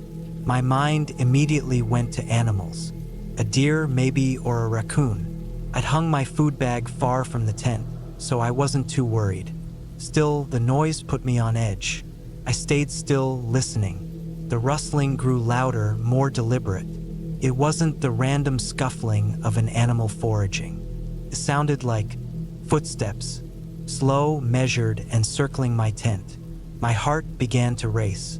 I told myself it had to be a trick of my imagination. Maybe a branch swaying in the wind, scraping against something. But there was no wind. The air was perfectly still. I reached for my flashlight, careful not to make a sound, and clicked it on. The beam cut through the darkness, illuminating the thin walls of my tent. The footsteps stopped. I waited, every muscle in my body tense. Minutes passed, but it felt like hours. Eventually, I convinced myself that whatever it was had moved on. I turned off the flashlight and tried to go back to sleep, though my heart still pounded in my chest. Morning came, and with it, a sense of relief. The sunlight made everything feel less ominous. I stepped out of the tent and looked around. Nothing seemed out of place. No tracks, no signs of anything unusual. Maybe I'd imagined it. Sleep deprivation can do strange things to your mind. The day was spent exploring the area, following the creek upstream and taking in the beauty of the untouched wilderness. By the time I returned to camp, I felt more at ease. I convinced myself that the night before had been nothing more than my mind playing tricks on me. The footsteps were just a figment of my overactive imagination. That night, I built another fire and cooked dinner. The stars were just as brilliant, the air just as crisp. But I couldn't shake the unease that lingered in the back of my mind. I stayed up later than usual, reluctant to go to bed. Eventually, the fire burned down to embers, and I had no choice but to call it a night. Climbing into my tent, I left the flashlight within arm's reach. I zipped up the door and lay down, forcing myself to focus on the sounds of the creek. Its steady rhythm was soothing, a reminder that I was alone out here, far from the chaos of the world. But then I heard it again, the rustling. This time it was closer. My pulse quickened as I sat up, clutching the flashlight. The sound was unmistakable now. Footsteps, deliberate and slow, circling my tent once more. I flicked on the light and pointed it at the walls of the tent. The footsteps stopped, just like the night before. My breathing was shallow, my hands trembling. I shouted, hoping to scare off whatever, or whoever, was out there. "Hey, get out of here!" Silence. Then, after a few seconds, the footsteps resumed. They moved away from the tent, growing fainter until they disappeared entirely. I sat there for what felt like an eternity, gripping the flashlight, too scared to move. Eventually, exhaustion won out and I dozed off, still sitting upright. When morning came, I stepped out of the tent and froze. There, in the dirt around my campsite, were footprints. Human footprints. They circled the tent and led off into the woods. My stomach turned as I realized they hadn't been there the day before. I packed up my gear in record time, constantly glancing over my shoulder. The serene beauty of the forest had turned sinister. Every rustle of leaves, every crack of a twig made my heart race. I didn't stop to eat or rest. I just hiked, putting as much distance as possible between me and that campsite. By the time I reached the trailhead, I was exhausted, both physically and mentally. I threw my pack into the car and locked the doors, my hands shaking as I started the engine. As I drove away, I couldn't shake the feeling of being watched, the sense that someone, or something, had been out there with me. I never found out who it was or what they wanted. Maybe it was a harmless camper who stumbled upon my sight. Maybe it was something darker. I'll never know. But one thing is certain. I'll think twice before camping alone again. I've always enjoyed camping. There's something about being in the woods, away from the noise of the city, that clears my head. This trip was supposed to be no different. I'd planned it for weeks. A solo excursion into a national forest I'd read about online. The reviews described it as serene, with miles of trails and beautiful, secluded campsites. It sounded perfect, a place to escape, to reset. I arrived early in the morning, just as the sun was starting to rise. The forest was quiet, save for the occasional chirping of birds and the rustling of leaves in the breeze. I parked my car in the designated lot, double-checked my gear, and set off down the trail. My pack was heavy, but I'd prepared for that. Food, water, a tent, sleeping bag, first aid kit, flashlight, and a knife, the essentials. I also had my phone, but I turned it to airplane mode to save battery. I wanted to disconnect from everything for a while. The trail was well marked and relatively easy to follow. The trees were tall and dense, their branches forming a canopy that filtered the sunlight into soft, golden beams. The air was cool and fresh, carrying the earthy scent of moss and pine. I took my time, stopping occasionally to take in the scenery or snap a photo. There was no rush. I had the whole weekend to explore. After about 4 hours of hiking, I found a spot that seemed ideal for setting up camp. It was a small clearing, surrounded by trees but with enough open space to see the sky. A creek ran nearby, its gentle babble adding to the tranquil atmosphere. I pitched my tent near the edge of the clearing, not too close to the water in case of unexpected rain, but close enough to hear its soothing sound as I slept. Once camp was set up, I spent the afternoon exploring the area. I followed the creek for a while, watching as it wound through the forest, sometimes narrowing into a trickle, other times widening into shallow pools. I spotted animal tracks in the soft earth: deer, raccoon, maybe even a fox. The thought of wildlife made me cautious but not overly concerned. I'd done my research and knew how to store my food properly to avoid attracting unwanted visitors. By evening, I was back at my campsite, starting a small fire to cook dinner. The sun was setting, painting the sky in shades of orange and pink. I sat by the fire, eating my meal and enjoying the quiet. The forest seemed to come alive at night, with the sounds of crickets and frogs replacing the daytime birdsong. I felt at peace, content in my solitude. As darkness fell, I crawled into my tent and zipped it shut. My sleeping bag was warm and comfortable, and the rhythmic sound of the creek lulled me to sleep. But sometime in the middle of the night, I woke up. At first, I wasn't sure why. The fire had burned out, and the forest was pitch black. I lay still, listening, trying to identify what had pulled me from my sleep. Then I heard it, a faint rustling sound, like something moving through the underbrush. It wasn't loud, but it was close. My heart started to race. I reminded myself that it was probably just an animal, a deer or a raccoon, maybe. Still, I couldn't shake the feeling that something wasn't right. The sound continued, growing louder and then softer, as if whatever it was circling my campsite. I reached for my flashlight and knife, my hands trembling. I debated whether to unzip the tent and shine the light outside or stay put and wait for the sound to stop. Eventually, my curiosity won out. I unzipped the tent just enough to poke the flashlight through and turned it on. The beam of light cut through the darkness, illuminating the trees and bushes around my campsite. At first, I saw nothing unusual. Then, about 20 feet away, I caught a glimpse of movement. I swung the flashlight in that direction, but whatever it was had disappeared. My pulse was pounding in my ears. I stayed awake for what felt like hours, flashlight and knife in hand, but the sound didn't return. Eventually, exhaustion took over, and I fell asleep again. The next morning, I stepped out of my tent and inspected the area. The ground was covered in leaves and twigs, but I couldn't find any clear tracks. Whatever had been there hadn't left any obvious signs. I tried to shake off the unease, convincing myself it had been a harmless animal and nothing more. I had planned to stay another night, and I didn't want to let my imagination ruin the trip.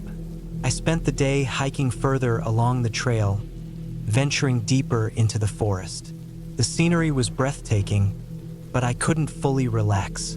I kept glancing over my shoulder, listening for any unusual sounds. By the time I returned to my campsite in the late afternoon, I was tired but still on edge. That evening, I decided to build a larger fire, hoping it would deter any animals from coming too close. I cooked dinner and sat by the fire, trying to enjoy the solitude. But as the night wore on, the feeling of being watched returned. It was subtle at first, a prickling sensation on the back of my neck. Then I started to hear it again. The rustling in the bushes, the faint sound of movement just beyond the firelight. This time, I didn't hesitate. I grabbed my flashlight and scanned the area, the beam sweeping through the trees. And then I saw it, a figure just barely visible through the branches. My heart stopped. It wasn't an animal. It was a person. They were standing still, partially obscured by the trees, watching me. I called out, asking who they were and what they wanted, but they didn't respond. For a moment, we just stared at each other. Then, without a word, they turned and disappeared into the forest. I was frozen with fear. Why had they been watching me? Were they lost, or did they have some other intention? My mind raced with possibilities, none of them comforting. I decided then and there that I couldn't stay another night. I quickly packed up my gear, extinguished the fire, and started hiking back toward the parking lot. The forest was dark, the trail barely visible in the beam of my flashlight. Every sound made me jump. Every shadow seemed like it could be the person I'd seen. I walked as fast as I could, driven by a primal urge to get out of there. My pack felt heavier with every step, but I didn't dare stop to rest. After what felt like hours, I finally reached the parking lot. My car was the only one there. I threw my pack into the back seat, got in, and locked the doors. My hands were shaking as I started the engine and pulled onto the road. It wasn't until I was miles away from the forest that I started to feel safe again. I never reported the incident. What would I say? That someone had been watching me in the woods? It wasn't illegal to be there, and they hadn't done anything to harm me. Still, the experience stayed with me. I couldn't shake the image of that figure in the trees, the way they'd stood so still, so silent, just watching. I haven't been camping since. The woods, once a place of peace and solitude, now feel like a place of uncertainty and danger. Maybe one day I'll go back, but for now I'll stick to safer pursuits.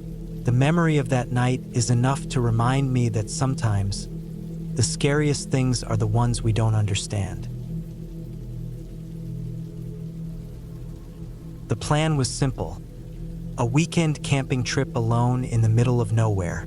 I wanted to clear my head, unplug from the chaos of life, and just exist in nature for a while.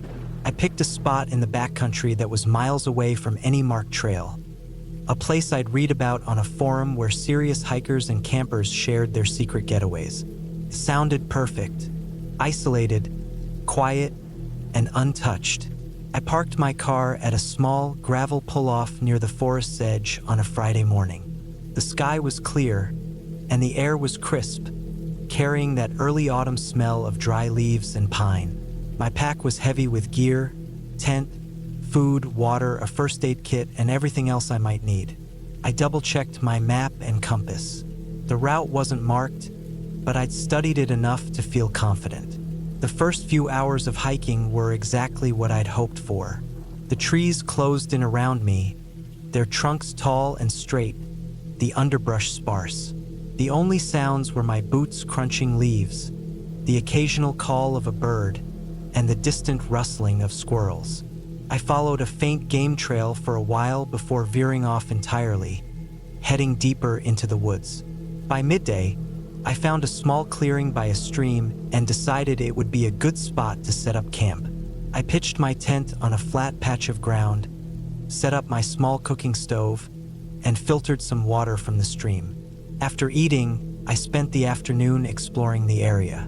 The forest felt alive but not threatening. There were no signs of other people, no trash, no footprints, nothing. It was exactly what I'd wanted. Solitude. As the sun dipped lower, the light filtered through the trees in golden beams.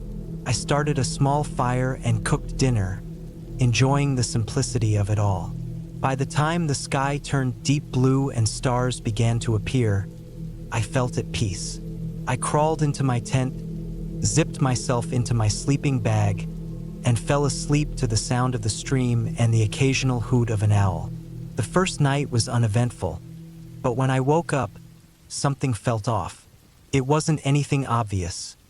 The forest was still and quiet, but there was a heaviness in the air. I brushed it off as my imagination. After breakfast, I decided to hike further into the woods, leaving most of my gear at the campsite. I carried only a small day pack with some essentials. The deeper I went, the denser the forest became. The trees grew closer together, their branches intertwining overhead, blocking out much of the sunlight. The underbrush thickened, and I had to push through in places. I kept an eye on my compass, making sure I could find my way back, but the further I went, the more disoriented I felt. The terrain started to look the same no matter which direction I turned. That's when I found it. An old, rusted hunting stand perched in a tree. It looked like it hadn't been used in years. the wood weathered and splintered. Something about it unsettled me. It wasn't unusual to find signs of hunters in the woods, but this felt wrong. The stand faced a small clearing that was overgrown with weeds and vines. In the middle of the clearing was a pile of rocks, neatly stacked like a cairn, but larger than any I'd seen before. I walked closer, my curiosity overriding my unease. The rocks were covered in moss, and the ground around them was bare, as if nothing had grown there in a long time. I didn't touch them. Something about the arrangement felt deliberate, purposeful, and I didn't want to disturb it. I took a mental note of the location and decided to head back to camp. But the way back wasn't as straightforward as I'd thought. The forest seemed different, the trees unfamiliar. I checked my compass again and again, but every direction felt wrong. Panic started to creep in as the shadows lengthened. I forced myself to stay calm, retracing my steps as best as I could. Finally, just as the sun dipped below the horizon, I stumbled back into my campsite, exhausted and shaken. That night, I couldn't shake the feeling that I was being watched. I'd heard of this kind of paranoia setting in during solo trips, especially in remote places, but knowing that didn't make it any easier. Every crack of a twig, every rustle of leaves, sent my heart racing. I told myself it was just animals, maybe a deer or a raccoon, but I couldn't relax.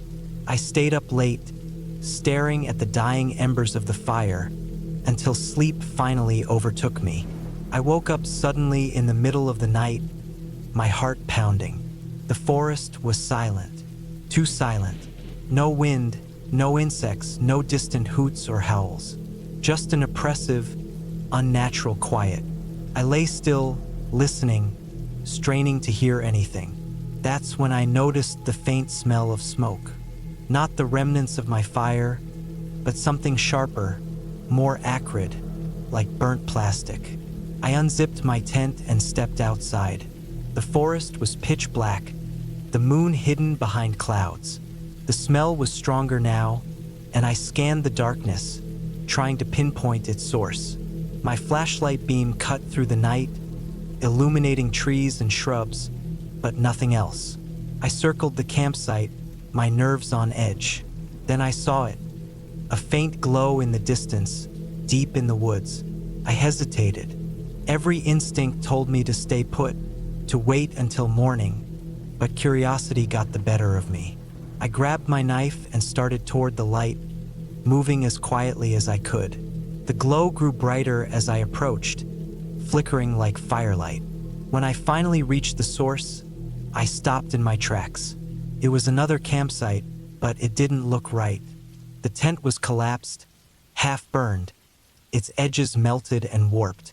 A campfire smoldered in the center, its flames barely alive, casting an eerie orange light. Scattered around the site were bits of gear, a torn backpack, a crushed water bottle, and something that made my stomach churn. A boot, still laced, lying on its side.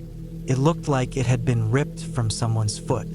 I didn't stick around to investigate. Fear overtook me, and I ran back to my camp as fast as I could, tripping over roots and branches in my haste. When I finally reached my tent, I dove inside and zipped it up, my breathing ragged. I sat there in the dark, clutching my knife, waiting for, I didn't know what, but nothing came.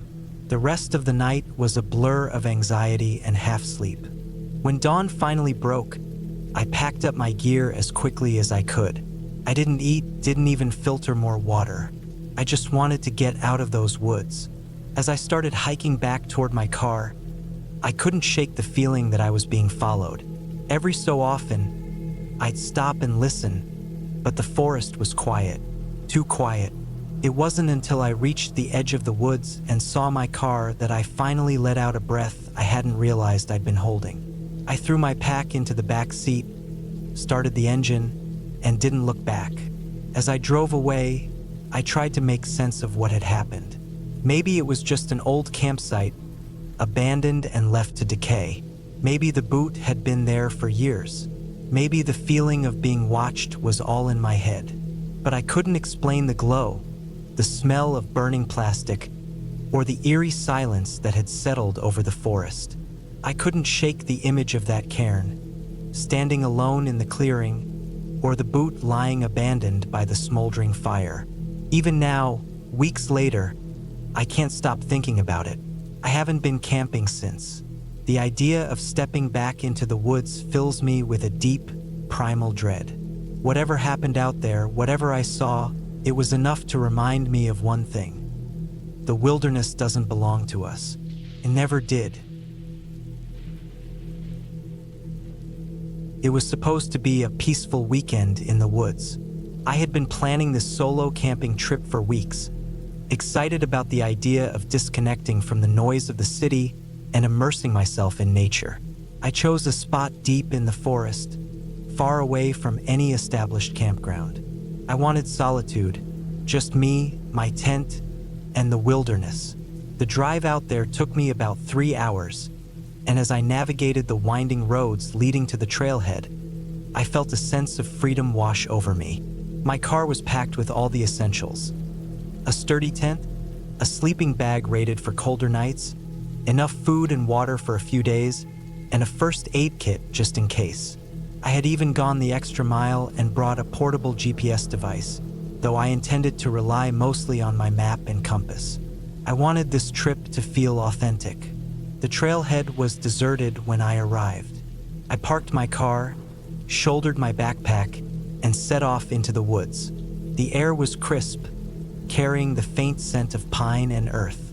The sound of my boots crunching on the dirt path was the only noise besides the occasional chirp of a bird or the rustle of leaves in the breeze.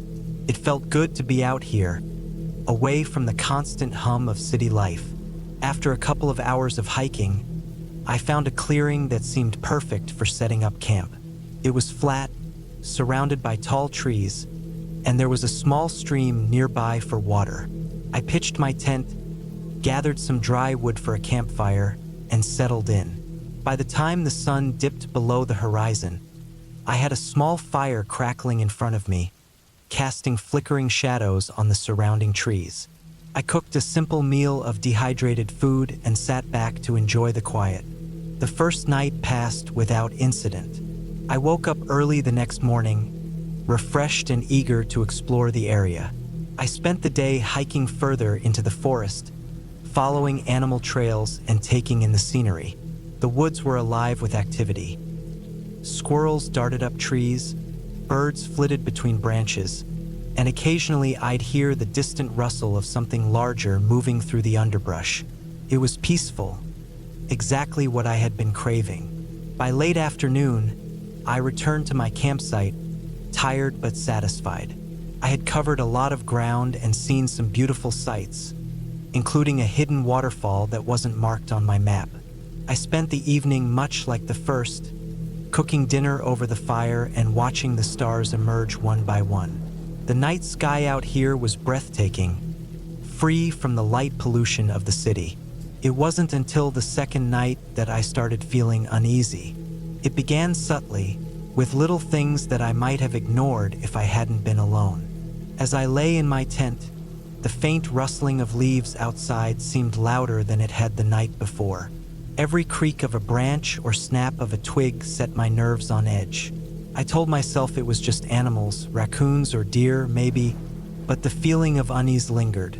At some point during the night, I woke up abruptly. I wasn't sure why at first. I lay still, listening. The forest was quiet, too quiet. The usual nighttime sounds of insects and distant owl calls were absent.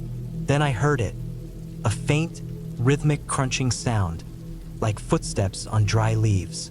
It was coming from somewhere beyond the fire's glow. My heart began to race. I strained to listen, trying to determine if it was just my imagination. The footsteps continued, slow and deliberate, circling the perimeter of my campsite. I reached for the flashlight I had left beside me and clicked it on, shining the beam toward the sound. The light illuminated only the dense wall of trees surrounding me. Whatever was out there stayed just out of sight. I'm not proud of how I spent the rest of that night. I stayed awake, clutching my flashlight and the small camping knife I'd brought, listening to every sound. The footsteps eventually faded away, but I couldn't shake the feeling that I wasn't alone. When dawn finally broke, I was exhausted but relieved. The daylight brought a sense of safety, however false it might have been. I debated whether to pack up and leave, but part of me felt silly for being so shaken. I convinced myself that it must have been an animal, a curious deer maybe, and decided to stay for one more night. I spent the day close to camp, gathering more firewood and trying to enjoy the surroundings. Still, the sense of unease lingered, and I found myself constantly glancing over my shoulder. That evening, I built the biggest fire I could manage, hoping the light and heat would deter any animals from coming too close. As the night wore on, I began to relax. The fire's warmth was comforting, and the woods seemed alive again with the usual nighttime sounds. I even started to feel a little silly for being so scared the night before. But then, just as I was beginning to doze off by the fire, I heard it again. Footsteps. This time, they were closer, and they weren't trying to be quiet. They approached from the direction of the stream, crunching steadily through the underbrush. I froze, every muscle in my body tensed. The fire cast long shadows, and I couldn't see beyond its glow. I grabbed my flashlight and shone it toward the sound, my hand shaking. "Who's there?" I called out, my voice cracking. There was no response, but the footsteps stopped. The silence that followed was deafening. My heart was pounding so hard it felt like it might burst out of my chest. Then, to my horror, I saw it. The faint outline of a figure just beyond the reach of the firelight. They were standing perfectly still, watching me.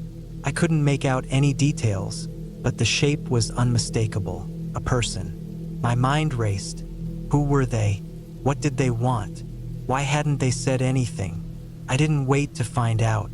In a burst of adrenaline, I grabbed my backpack and ran. I didn't bother packing up the tent or dousing the fire. I just ran, crashing through the woods in the direction of the trailhead. The flashlight's beam bounced wildly as I stumbled over roots and dodged low-hanging branches. I didn't dare look back. When I finally reached my car, I was out of breath and trembling. I threw my backpack into the passenger seat, started the engine, and sped down the dirt road without looking back. It wasn't until I was miles away that I finally allowed myself to breathe. Even now, weeks later, I can't explain what happened out there. I reported the incident to the local authorities, but they didn't find anything unusual at the campsite. My tent and other gear were untouched, and there were no signs of anyone else being there. They chalked it up to an overactive imagination or maybe another camper who didn't want to be seen. But I know what I saw, I know what I heard, and I know I won't be camping alone again anytime soon. It started as a weekend getaway, a chance to escape the constant hum of city life and reconnect with the outdoors. I'd packed light, just the essentials, and drove upstate to a campsite I'd visited years ago with my older brother. This time, I was going solo. There was something about the solitude that appealed to me. No distractions, no responsibilities, just me and the woods. The drive up was uneventful, the highway gradually giving way to winding back roads lined with dense trees. I reached the campsite in the late afternoon, with just enough daylight to set up. My tent, a compact one-man setup, went up easily on a flat patch of ground surrounded by towering pines. The air was crisp, and the faint scent of pine needles mixed with damp earth filled my lungs. Felt good to be there. After setting up camp, I gathered some firewood from the surrounding area. The forest floor was littered with dry twigs and branches, perfect for starting a small fire. As the sun dipped below the horizon, I lit the fire and watched the flames dance, their warm glow pushing back the encroaching darkness. I cooked a simple meal, a can of beans heated over the fire, and ate slowly, savoring the quiet. The night was peaceful at first. The occasional rustle of leaves and the distant call of an owl were the only sounds. I lay on my back, staring up at the sky. Without the city lights, the stars were impossibly bright. It was mesmerizing. Eventually, fatigue set in, and I crawled into my sleeping bag, the warmth of the fire still lingering in the air outside. I don't know what woke me up. It was sometime after midnight, and the fire had burned down to a smoldering pile of embers. At first, everything seemed normal. The night was silent, almost oppressively so. Then I heard it, a faint crunching sound, like footsteps on dry leaves. I froze, straining to listen. The sound was distant but deliberate, moving slowly through the woods. It wasn't the random rustling of an animal. It was measured, intentional. I told myself it was nothing, maybe a deer or a raccoon, and tried to go back to sleep. But the sound didn't stop. It grew closer, each step crunching louder than the last. My heart was racing now, every nerve in my body on high alert. I reached for the small flashlight I'd left by my side and clicked it on. The beam of light pierced the darkness, revealing nothing but trees and shadows outside the tent. The footsteps stopped. The silence that followed was deafening. I stayed still, holding my breath, the flashlight trembling slightly in my hand. Then, after what felt like an eternity, I heard a new sound. It was subtle at first, a low, rhythmic tapping. It came from the direction of the trees, just beyond the reach of my flashlight. Tap, tap, tap. I tried to convince myself it was just a branch swaying in the wind, hitting a tree, but there was no wind. The air was completely still. The tapping continued, steady and deliberate, as if someone or something was doing it on purpose. I didn't sleep the rest of the night. I sat upright in my sleeping bag, flashlight in one hand and a small camping knife in the other. The tapping eventually stopped, but the unease lingered. I told myself that as soon as the sun rose, I'd pack up and leave. This wasn't the peaceful retreat I'd envisioned anymore. Dawn finally broke, and the forest came alive with the sounds of birds chirping and squirrels scurrying. The sense of relief was overwhelming. I quickly packed up my gear, eager to put some distance between myself and whatever had been out there. As I was dismantling the tent, I noticed something odd. About 10 feet from where I'd camped, the ground was disturbed. The leaves and pine needles had been brushed aside in a rough circle, exposing the bare earth beneath. In the center of the circle was a small pile of stones, stacked neatly on top of each other. I stared at it, my mind racing. It hadn't been there when I set up camp. Someone had done this during the night while I was just a few feet away. My stomach churned at the thought. I snapped a quick photo with my phone, more out of instinct than anything else, and finished packing as quickly as I could. The hike back to my car was uneventful, but I couldn't shake the feeling of being watched. Every so often, I'd stop and look over my shoulder, half expecting to see someone standing there. But the trail was always empty, just me and the endless trees. When I finally reached my car, I felt a wave of relief wash over me. I threw my gear in the back seat, started the engine, and didn't look back. The drive home was a blur. I kept replaying the events of the night in my head, trying to make sense of it. Was it some kind of prank? A local messing with campers? Or something else entirely? That night, back in the safety of my apartment, I pulled up the photo of the stone pile on my phone. I stared at it for a long time, looking for clues, but it was just a stack of stones. I searched online for any significance it might have, but found nothing conclusive. Eventually, I decided to let it go. Maybe it was better not to know. I haven't been camping since. The woods, once a place of peace and solitude, now feel sinister. Their shadows hiding things I'd rather not think about. I still wonder about that night, though. What I heard, what I saw, it stays with me. And sometimes, when the world around me is quiet, I find myself listening for the sound of footsteps in the dark. I've always loved camping. It's not about the escape from the noise of the city, though that's part of it. It's about the solitude, the simplicity of waking up to the sounds of birds and the rustling of leaves, and the satisfaction of making do with just the essentials. So when I decided to take a solo trip to the forest near Black Pine Ridge, I felt nothing but excitement.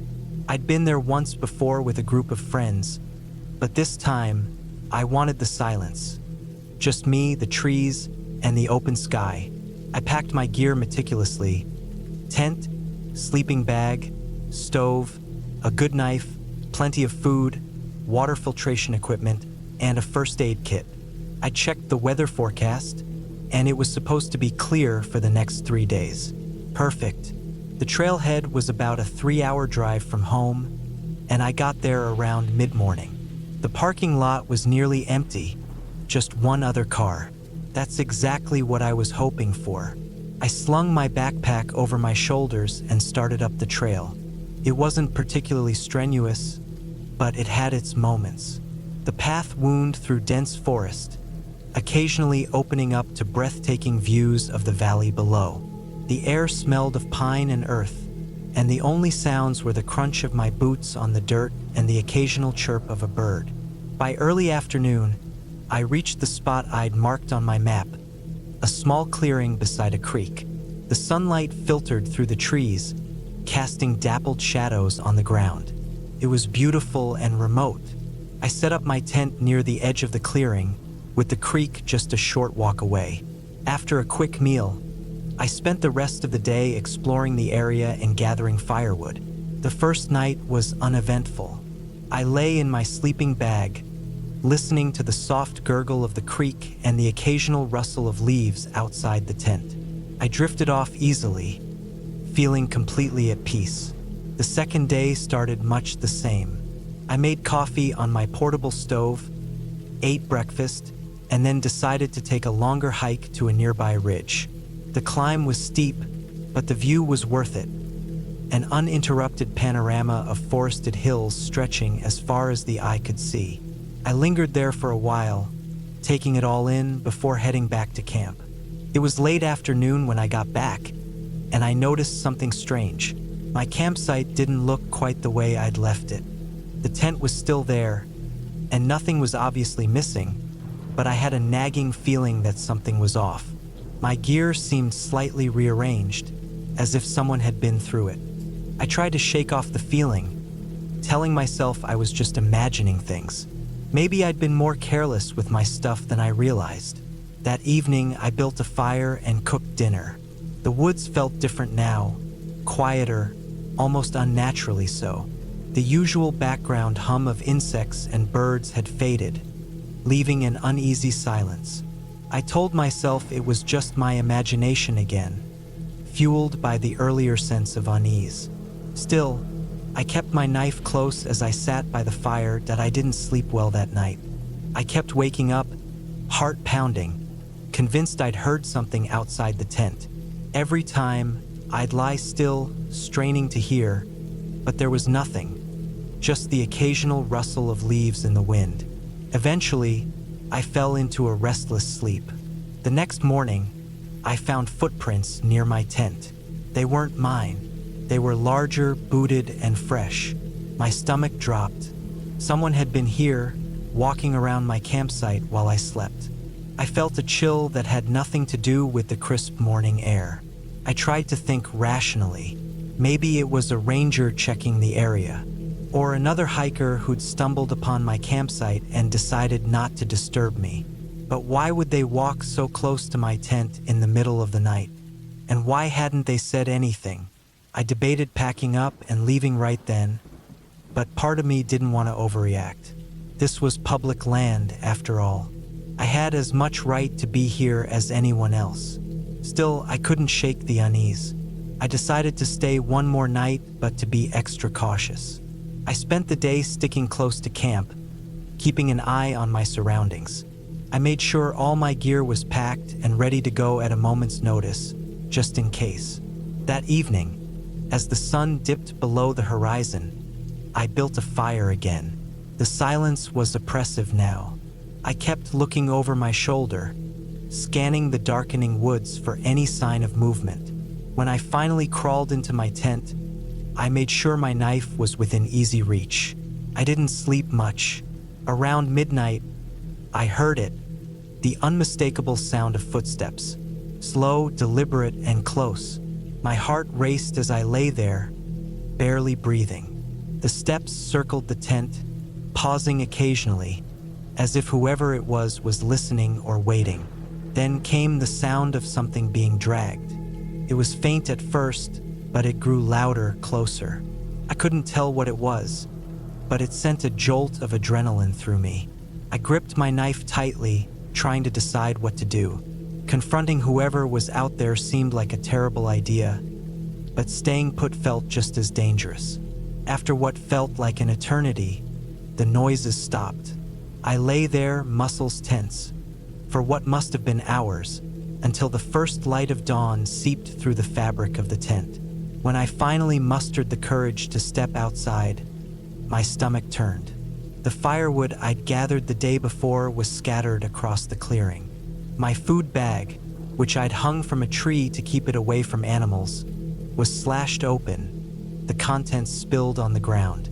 And there, in the dirt, were more footprints. I didn't waste any time. I packed up my gear as quickly as I could, constantly glancing over my shoulder. The sense of being watched was overwhelming. As I hiked back to the trailhead, every rustle of leaves, every snap of a twig set my nerves on edge. When I finally reached the parking lot, my car was the only one there. The other vehicle was gone. I loaded up my gear, started the engine, and didn't look back. I still don't know who or what was out there that night. Maybe it was just another hiker playing a twisted prank. Maybe it was someone looking for trouble. Whatever the case, I haven't been back to Black Pine Ridge since. Camping still calls to me, but now I'm never alone.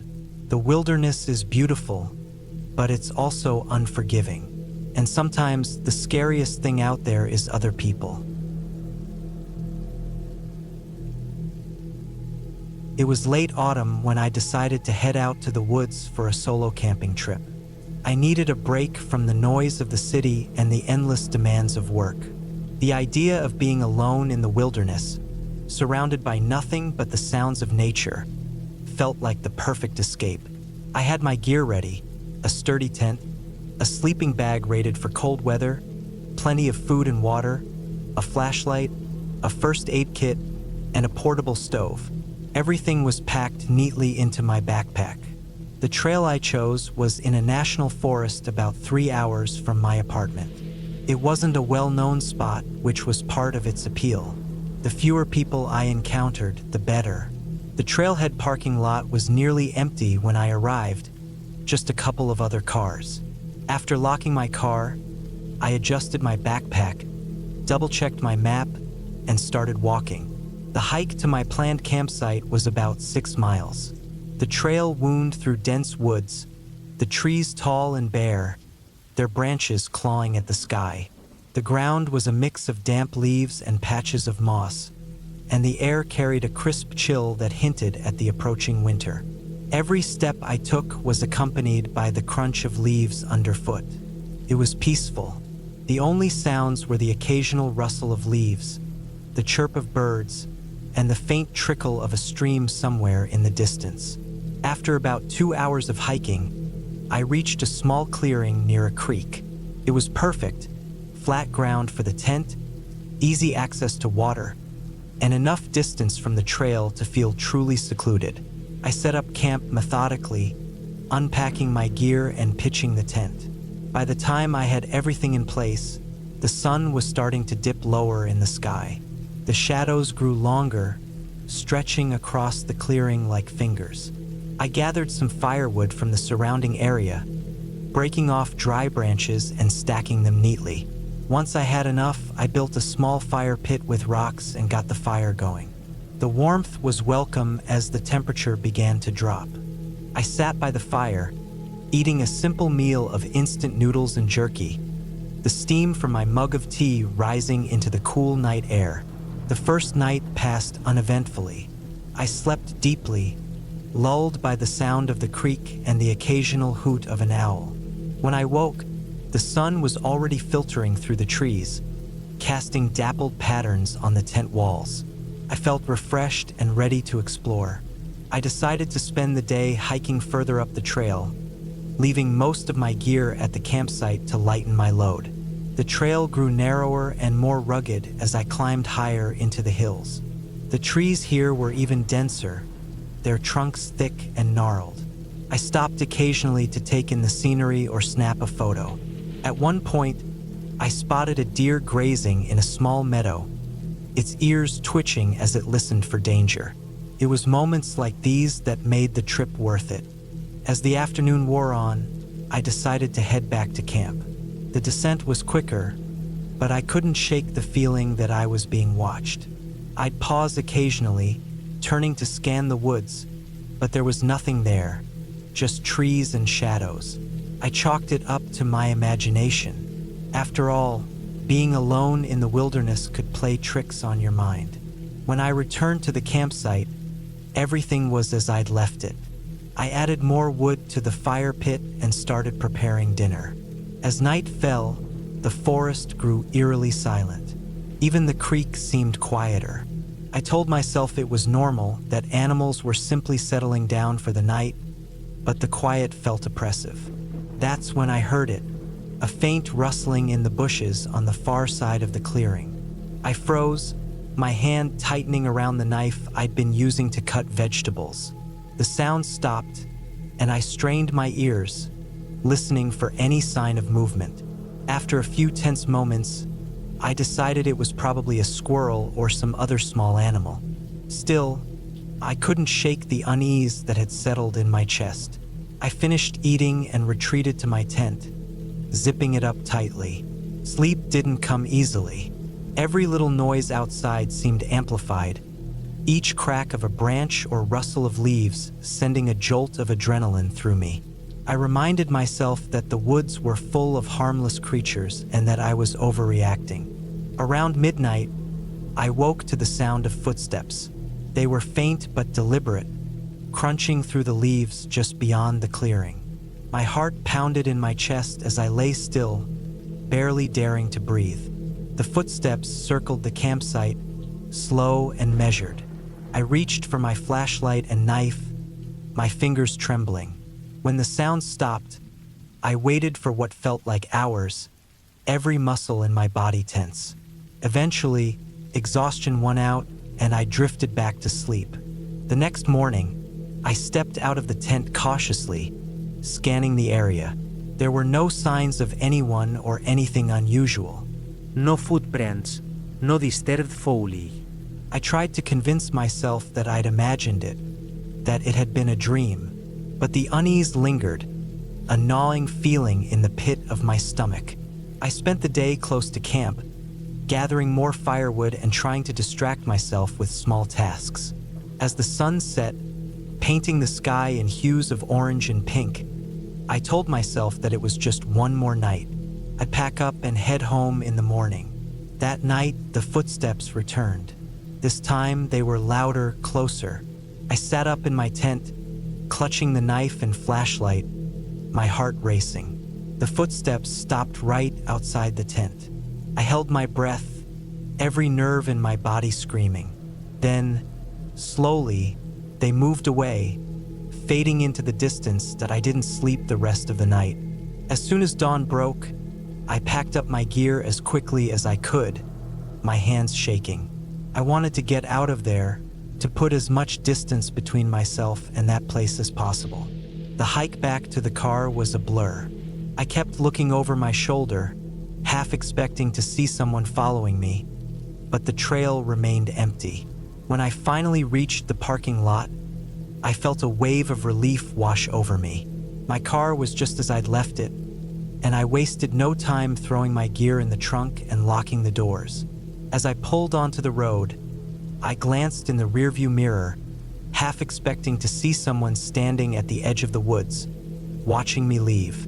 But there was no one there, Even now, weeks later, I can't explain what happened. I've told myself it was probably another hiker, someone who stumbled across my camp and decided to mess with me. But the thought doesn't bring much comfort. I haven't been camping since. Maybe someday I'll feel brave enough to go back. But for now, the woods no longer feel like an escape. They feel like a reminder of how vulnerable we are when we're truly alone.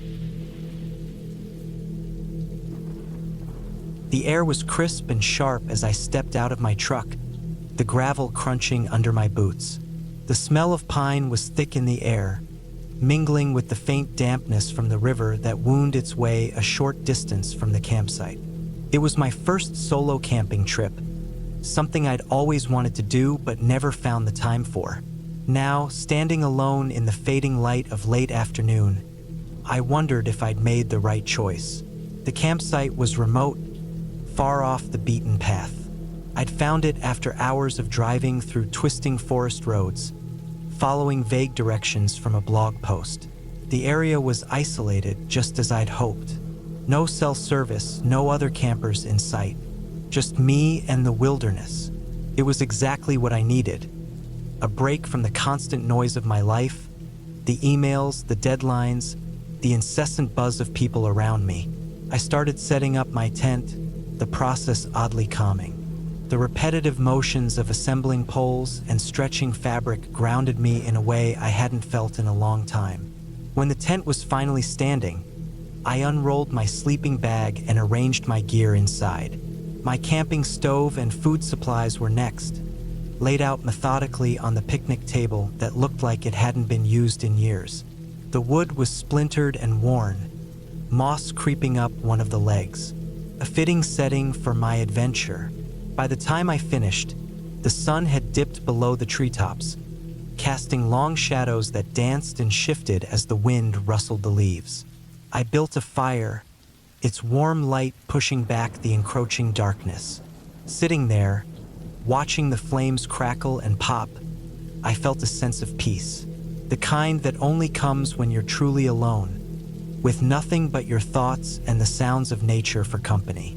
I ate a simple meal of canned chili and bread, the kind of food that tastes better outdoors. The firelight flickered on the trees, casting strange shapes that my mind tried to interpret. The forest was alive with noise, the distant hoot of an owl, the rustling of leaves as something moved through the underbrush. It was both comforting and unnerving, knowing that I was surrounded by life but also entirely on my own. As the night deepened, I began to feel the chill. I added more wood to the fire, watching as the flames leapt higher, sending sparks spiraling into the inky sky. I pulled my jacket tighter around me and stared into the flames, letting their hypnotic dance soothe my mind. It was then that I heard it, a faint sound, almost imperceptible over the crackling fire and the whispering trees. A soft, rhythmic crunching, like footsteps on gravel. I froze, every sense on high alert. The sound was distant, coming from the direction of the river. I told myself it was probably an animal, maybe a deer or a raccoon. But as the sound grew louder, more distinct, I couldn't shake the feeling that it was deliberate, purposeful. Someone was walking toward my campsite. I stood, my heart pounding in my chest.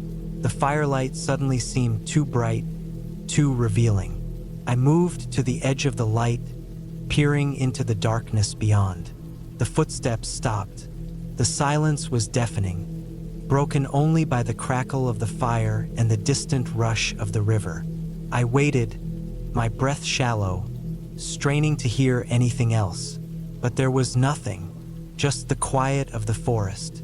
After a few minutes, I convinced myself it was nothing. The sound of my own paranoia, amplified by the isolation. I returned to the fire, but the sense of unease lingered, clinging to me like a second skin.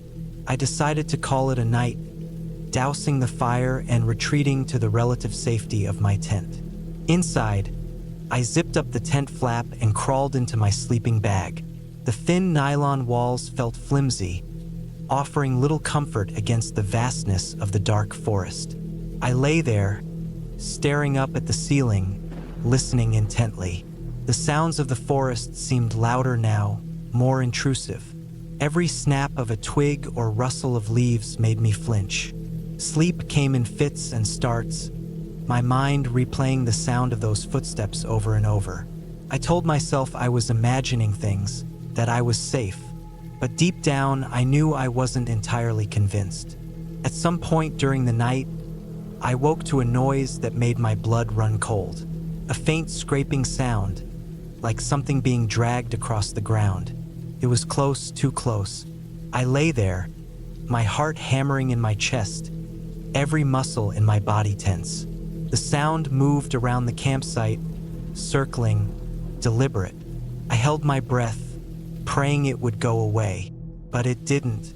After what felt like an eternity, the noise stopped. The silence was almost worse, oppressive and heavy. I didn't move, afraid to make even the slightest sound.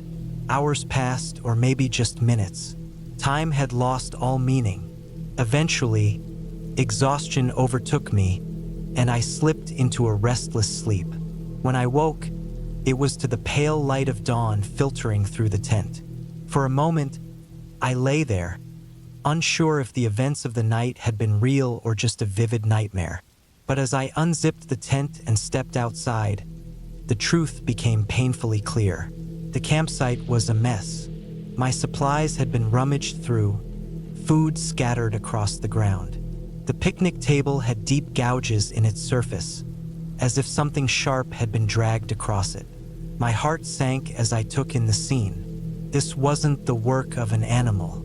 Someone had been here watching me, creeping through my campsite while I slept. I felt exposed, vulnerable.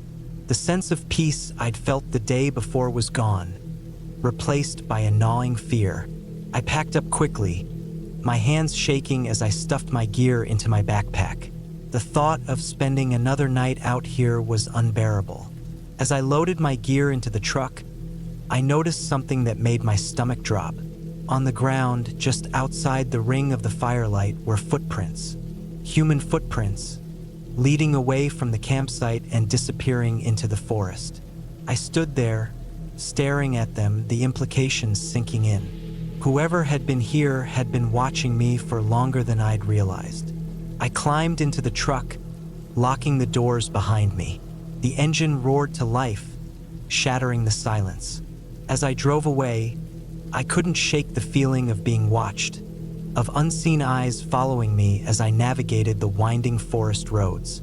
It wasn't until I was miles away, back on a paved highway with other cars around me, that I began to feel safe again. That night, I lay in my own bed, the familiar sounds of the city a strange comfort. I thought about the trip, about how quickly the serenity of the wilderness had turned into something sinister. I'd wanted to escape, to find peace in solitude. Instead, I'd found something else entirely, a reminder of how vulnerable we are when we're truly alone. I haven't been camping since. The wind was calm as I set up camp by the river. It was one of those late spring evenings when the sun takes its time setting, casting a warm, golden glow over the forest. The place was secluded, exactly what I'd been looking for. After weeks of deadlines and noise back in the city, I wanted nothing more than to hear nothing but the rustling of leaves and the gentle murmur of the water. I'd picked this spot deliberately, far from the popular trails, where I could unwind in peace. The first few hours were perfect. I pitched my tent on a flat patch of earth near the riverbank, with a small fire pit I'd constructed nearby. Dinner was simple but satisfying. A can of beans, a couple of sausages, and some instant coffee. The forest was alive but soothing, birds chirping, the occasional rustle of a squirrel darting through the underbrush, and the distant hoot of an owl as twilight began to creep in. I brought a book with me, but after a while, I didn't feel like reading. Instead, I just sat by the fire, staring into the flames, letting my mind wander. The isolation was exactly what I needed, a chance to reset, to breathe. The air was cool but not cold, and the scent of pine and earth filled my nostrils. Everything felt right, but as night fell, the forest changed. The lively daytime sounds faded, replaced by an unsettling stillness. It wasn't entirely silent. There were the occasional chirps of crickets and the distant croak of frogs, but the atmosphere shifted, becoming heavier somehow. I chalked it up to my imagination. The woods at night are different. Everyone knows that. Still, a faint unease began to creep in. I decided to call it a night. The fire was dying down, and I didn't feel like staying up to tend it. I doused the embers with some water, watching the steam rise and hiss into the cool air. Crawling into my tent, I zipped the flap tightly and settled into my sleeping bag. The familiar hum of the river nearby was comforting, and despite the slight unease I'd felt earlier, I drifted off to sleep quickly. I woke up to a sound. At first, I couldn't place it. It wasn't loud, but in the stillness of the night, it felt magnified. A faint rustling, like something moving through the underbrush. My heart began to thump in my chest as I lay still, straining to listen. The sound stopped. For a moment, there was only the river's murmur and the rhythmic beating of my pulse in my ears. Then it started again, closer this time. It wasn't the scurry of a small animal or the casual movement of the wind. It was deliberate, slow, measured. I told myself it could be a deer or some other harmless creature, but the rational part of my brain was losing ground to a growing sense of dread that I'd brought a flashlight, so I reached for it as quietly as I could. My fingers fumbled for a moment before gripping the cold metal. Clicking it on, I pointed it toward the tent wall. The beam illuminated nothing but the nylon fabric. I hesitated. Should I unzip the tent and look outside? My instincts screamed no, but curiosity and a need to feel in control pushed me forward. With trembling hands, I slowly unzipped the flap. The night was pitch black beyond the reach of my flashlight. I swept the beam across the clearing. The trees stood tall and unmoving, their branches like skeletal fingers against the sky. The ground was undisturbed. Nothing. No glowing eyes. No dark shapes lurking just beyond the fire pit. I let out a shaky breath and convinced myself it must have been an animal. I zipped the tent back up and settled into my sleeping bag, but sleep wouldn't come. Every little noise made my muscles tense, my ears straining to pick out anything unusual. The rustling didn't return, but the forest felt alive in a way that wasn't comforting anymore. Felt watchful. Eventually, exhaustion won out, and I drifted into an uneasy sleep. When I woke, the sun was rising, casting long shadows through the trees. The feeling of dread from the night before seemed absurd in the daylight. I stepped out of the tent, stretching and breathing in the crisp morning air. But then I saw it. Footprints. They were faint but unmistakable, pressed into the soft earth near the edge of my campsite. They weren't mine. I'd been careful about where I walked, and these prints were larger, heavier. My stomach churned as I crouched to inspect them. They led from the underbrush near the river, circled my campsite, and then disappeared back into the woods. I tried to rationalize it. Maybe another hiker had wandered through, but in the middle of the night, without a light, it didn't make sense. My solitude, which had felt so inviting, now felt like a vulnerability. I was miles from the nearest road, completely alone. I decided to cut my trip short. Packing up camp was a slow, deliberate process, made even slower by my constant glances over my shoulder. The woods were quiet again, but not in the comforting way they'd been the evening before. The silence was oppressive, like the forest was holding its breath. Every crack of a twig or rustle of leaves set my nerves on edge. As I hoisted my pack onto my shoulders and began the trek back to my car, I couldn't shake the feeling of being watched. I'd chosen an unmarked trail to get to the campsite, a shortcut I'd found online. The path was narrow and overgrown, winding through dense forest. What had felt like an adventure on the way and now felt like a gauntlet. About an hour into the hike, I heard it again, the rustling. This time, it wasn't faint or distant. It was close, paralleling my path. I froze, gripping the small pocket knife I'd taken out earlier. My eyes scanned the trees, but I saw nothing. "Hello," I called out, my voice breaking the stillness. It felt like a mistake the moment the word left my lips. The forest swallowed the sound, and there was no reply. The rustling stopped. I waited, heart hammering, but after a few minutes of silence, I forced myself to keep moving. The trail seemed longer than I remembered, every step feeling heavier. I couldn't shake the sensation that I wasn't alone. Then, just as suddenly as it had started, the rustling began again. This time, it was ahead of me. My grip on the knife tightened as I strained my ears. The sound was unmistakable now. Heavy footsteps, not animal but human. They moved with purpose, crunching leaves and snapping twigs. My fight or flight instinct kicked in. I chose flight. I turned and bolted back the way I'd come, heart pounding, lungs burning. The pack on my back felt like dead weight, but I didn't dare stop to adjust it. The footsteps followed, faster now, crashing through the underbrush. Whoever it was, they were chasing me. I don't know how long I ran. Time felt warped, stretching and compressing as panic overtook me. Eventually, I stumbled onto a wider trail, one that looked vaguely familiar. My car wasn't far.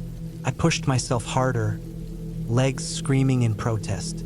When I finally burst into the clearing where I'd parked, I fumbled with my keys, dropping them twice before managing to unlock the door. I threw my pack into the back seat, jumped in, and started the engine. Gravel sprayed as I tore out of there, not daring to look back.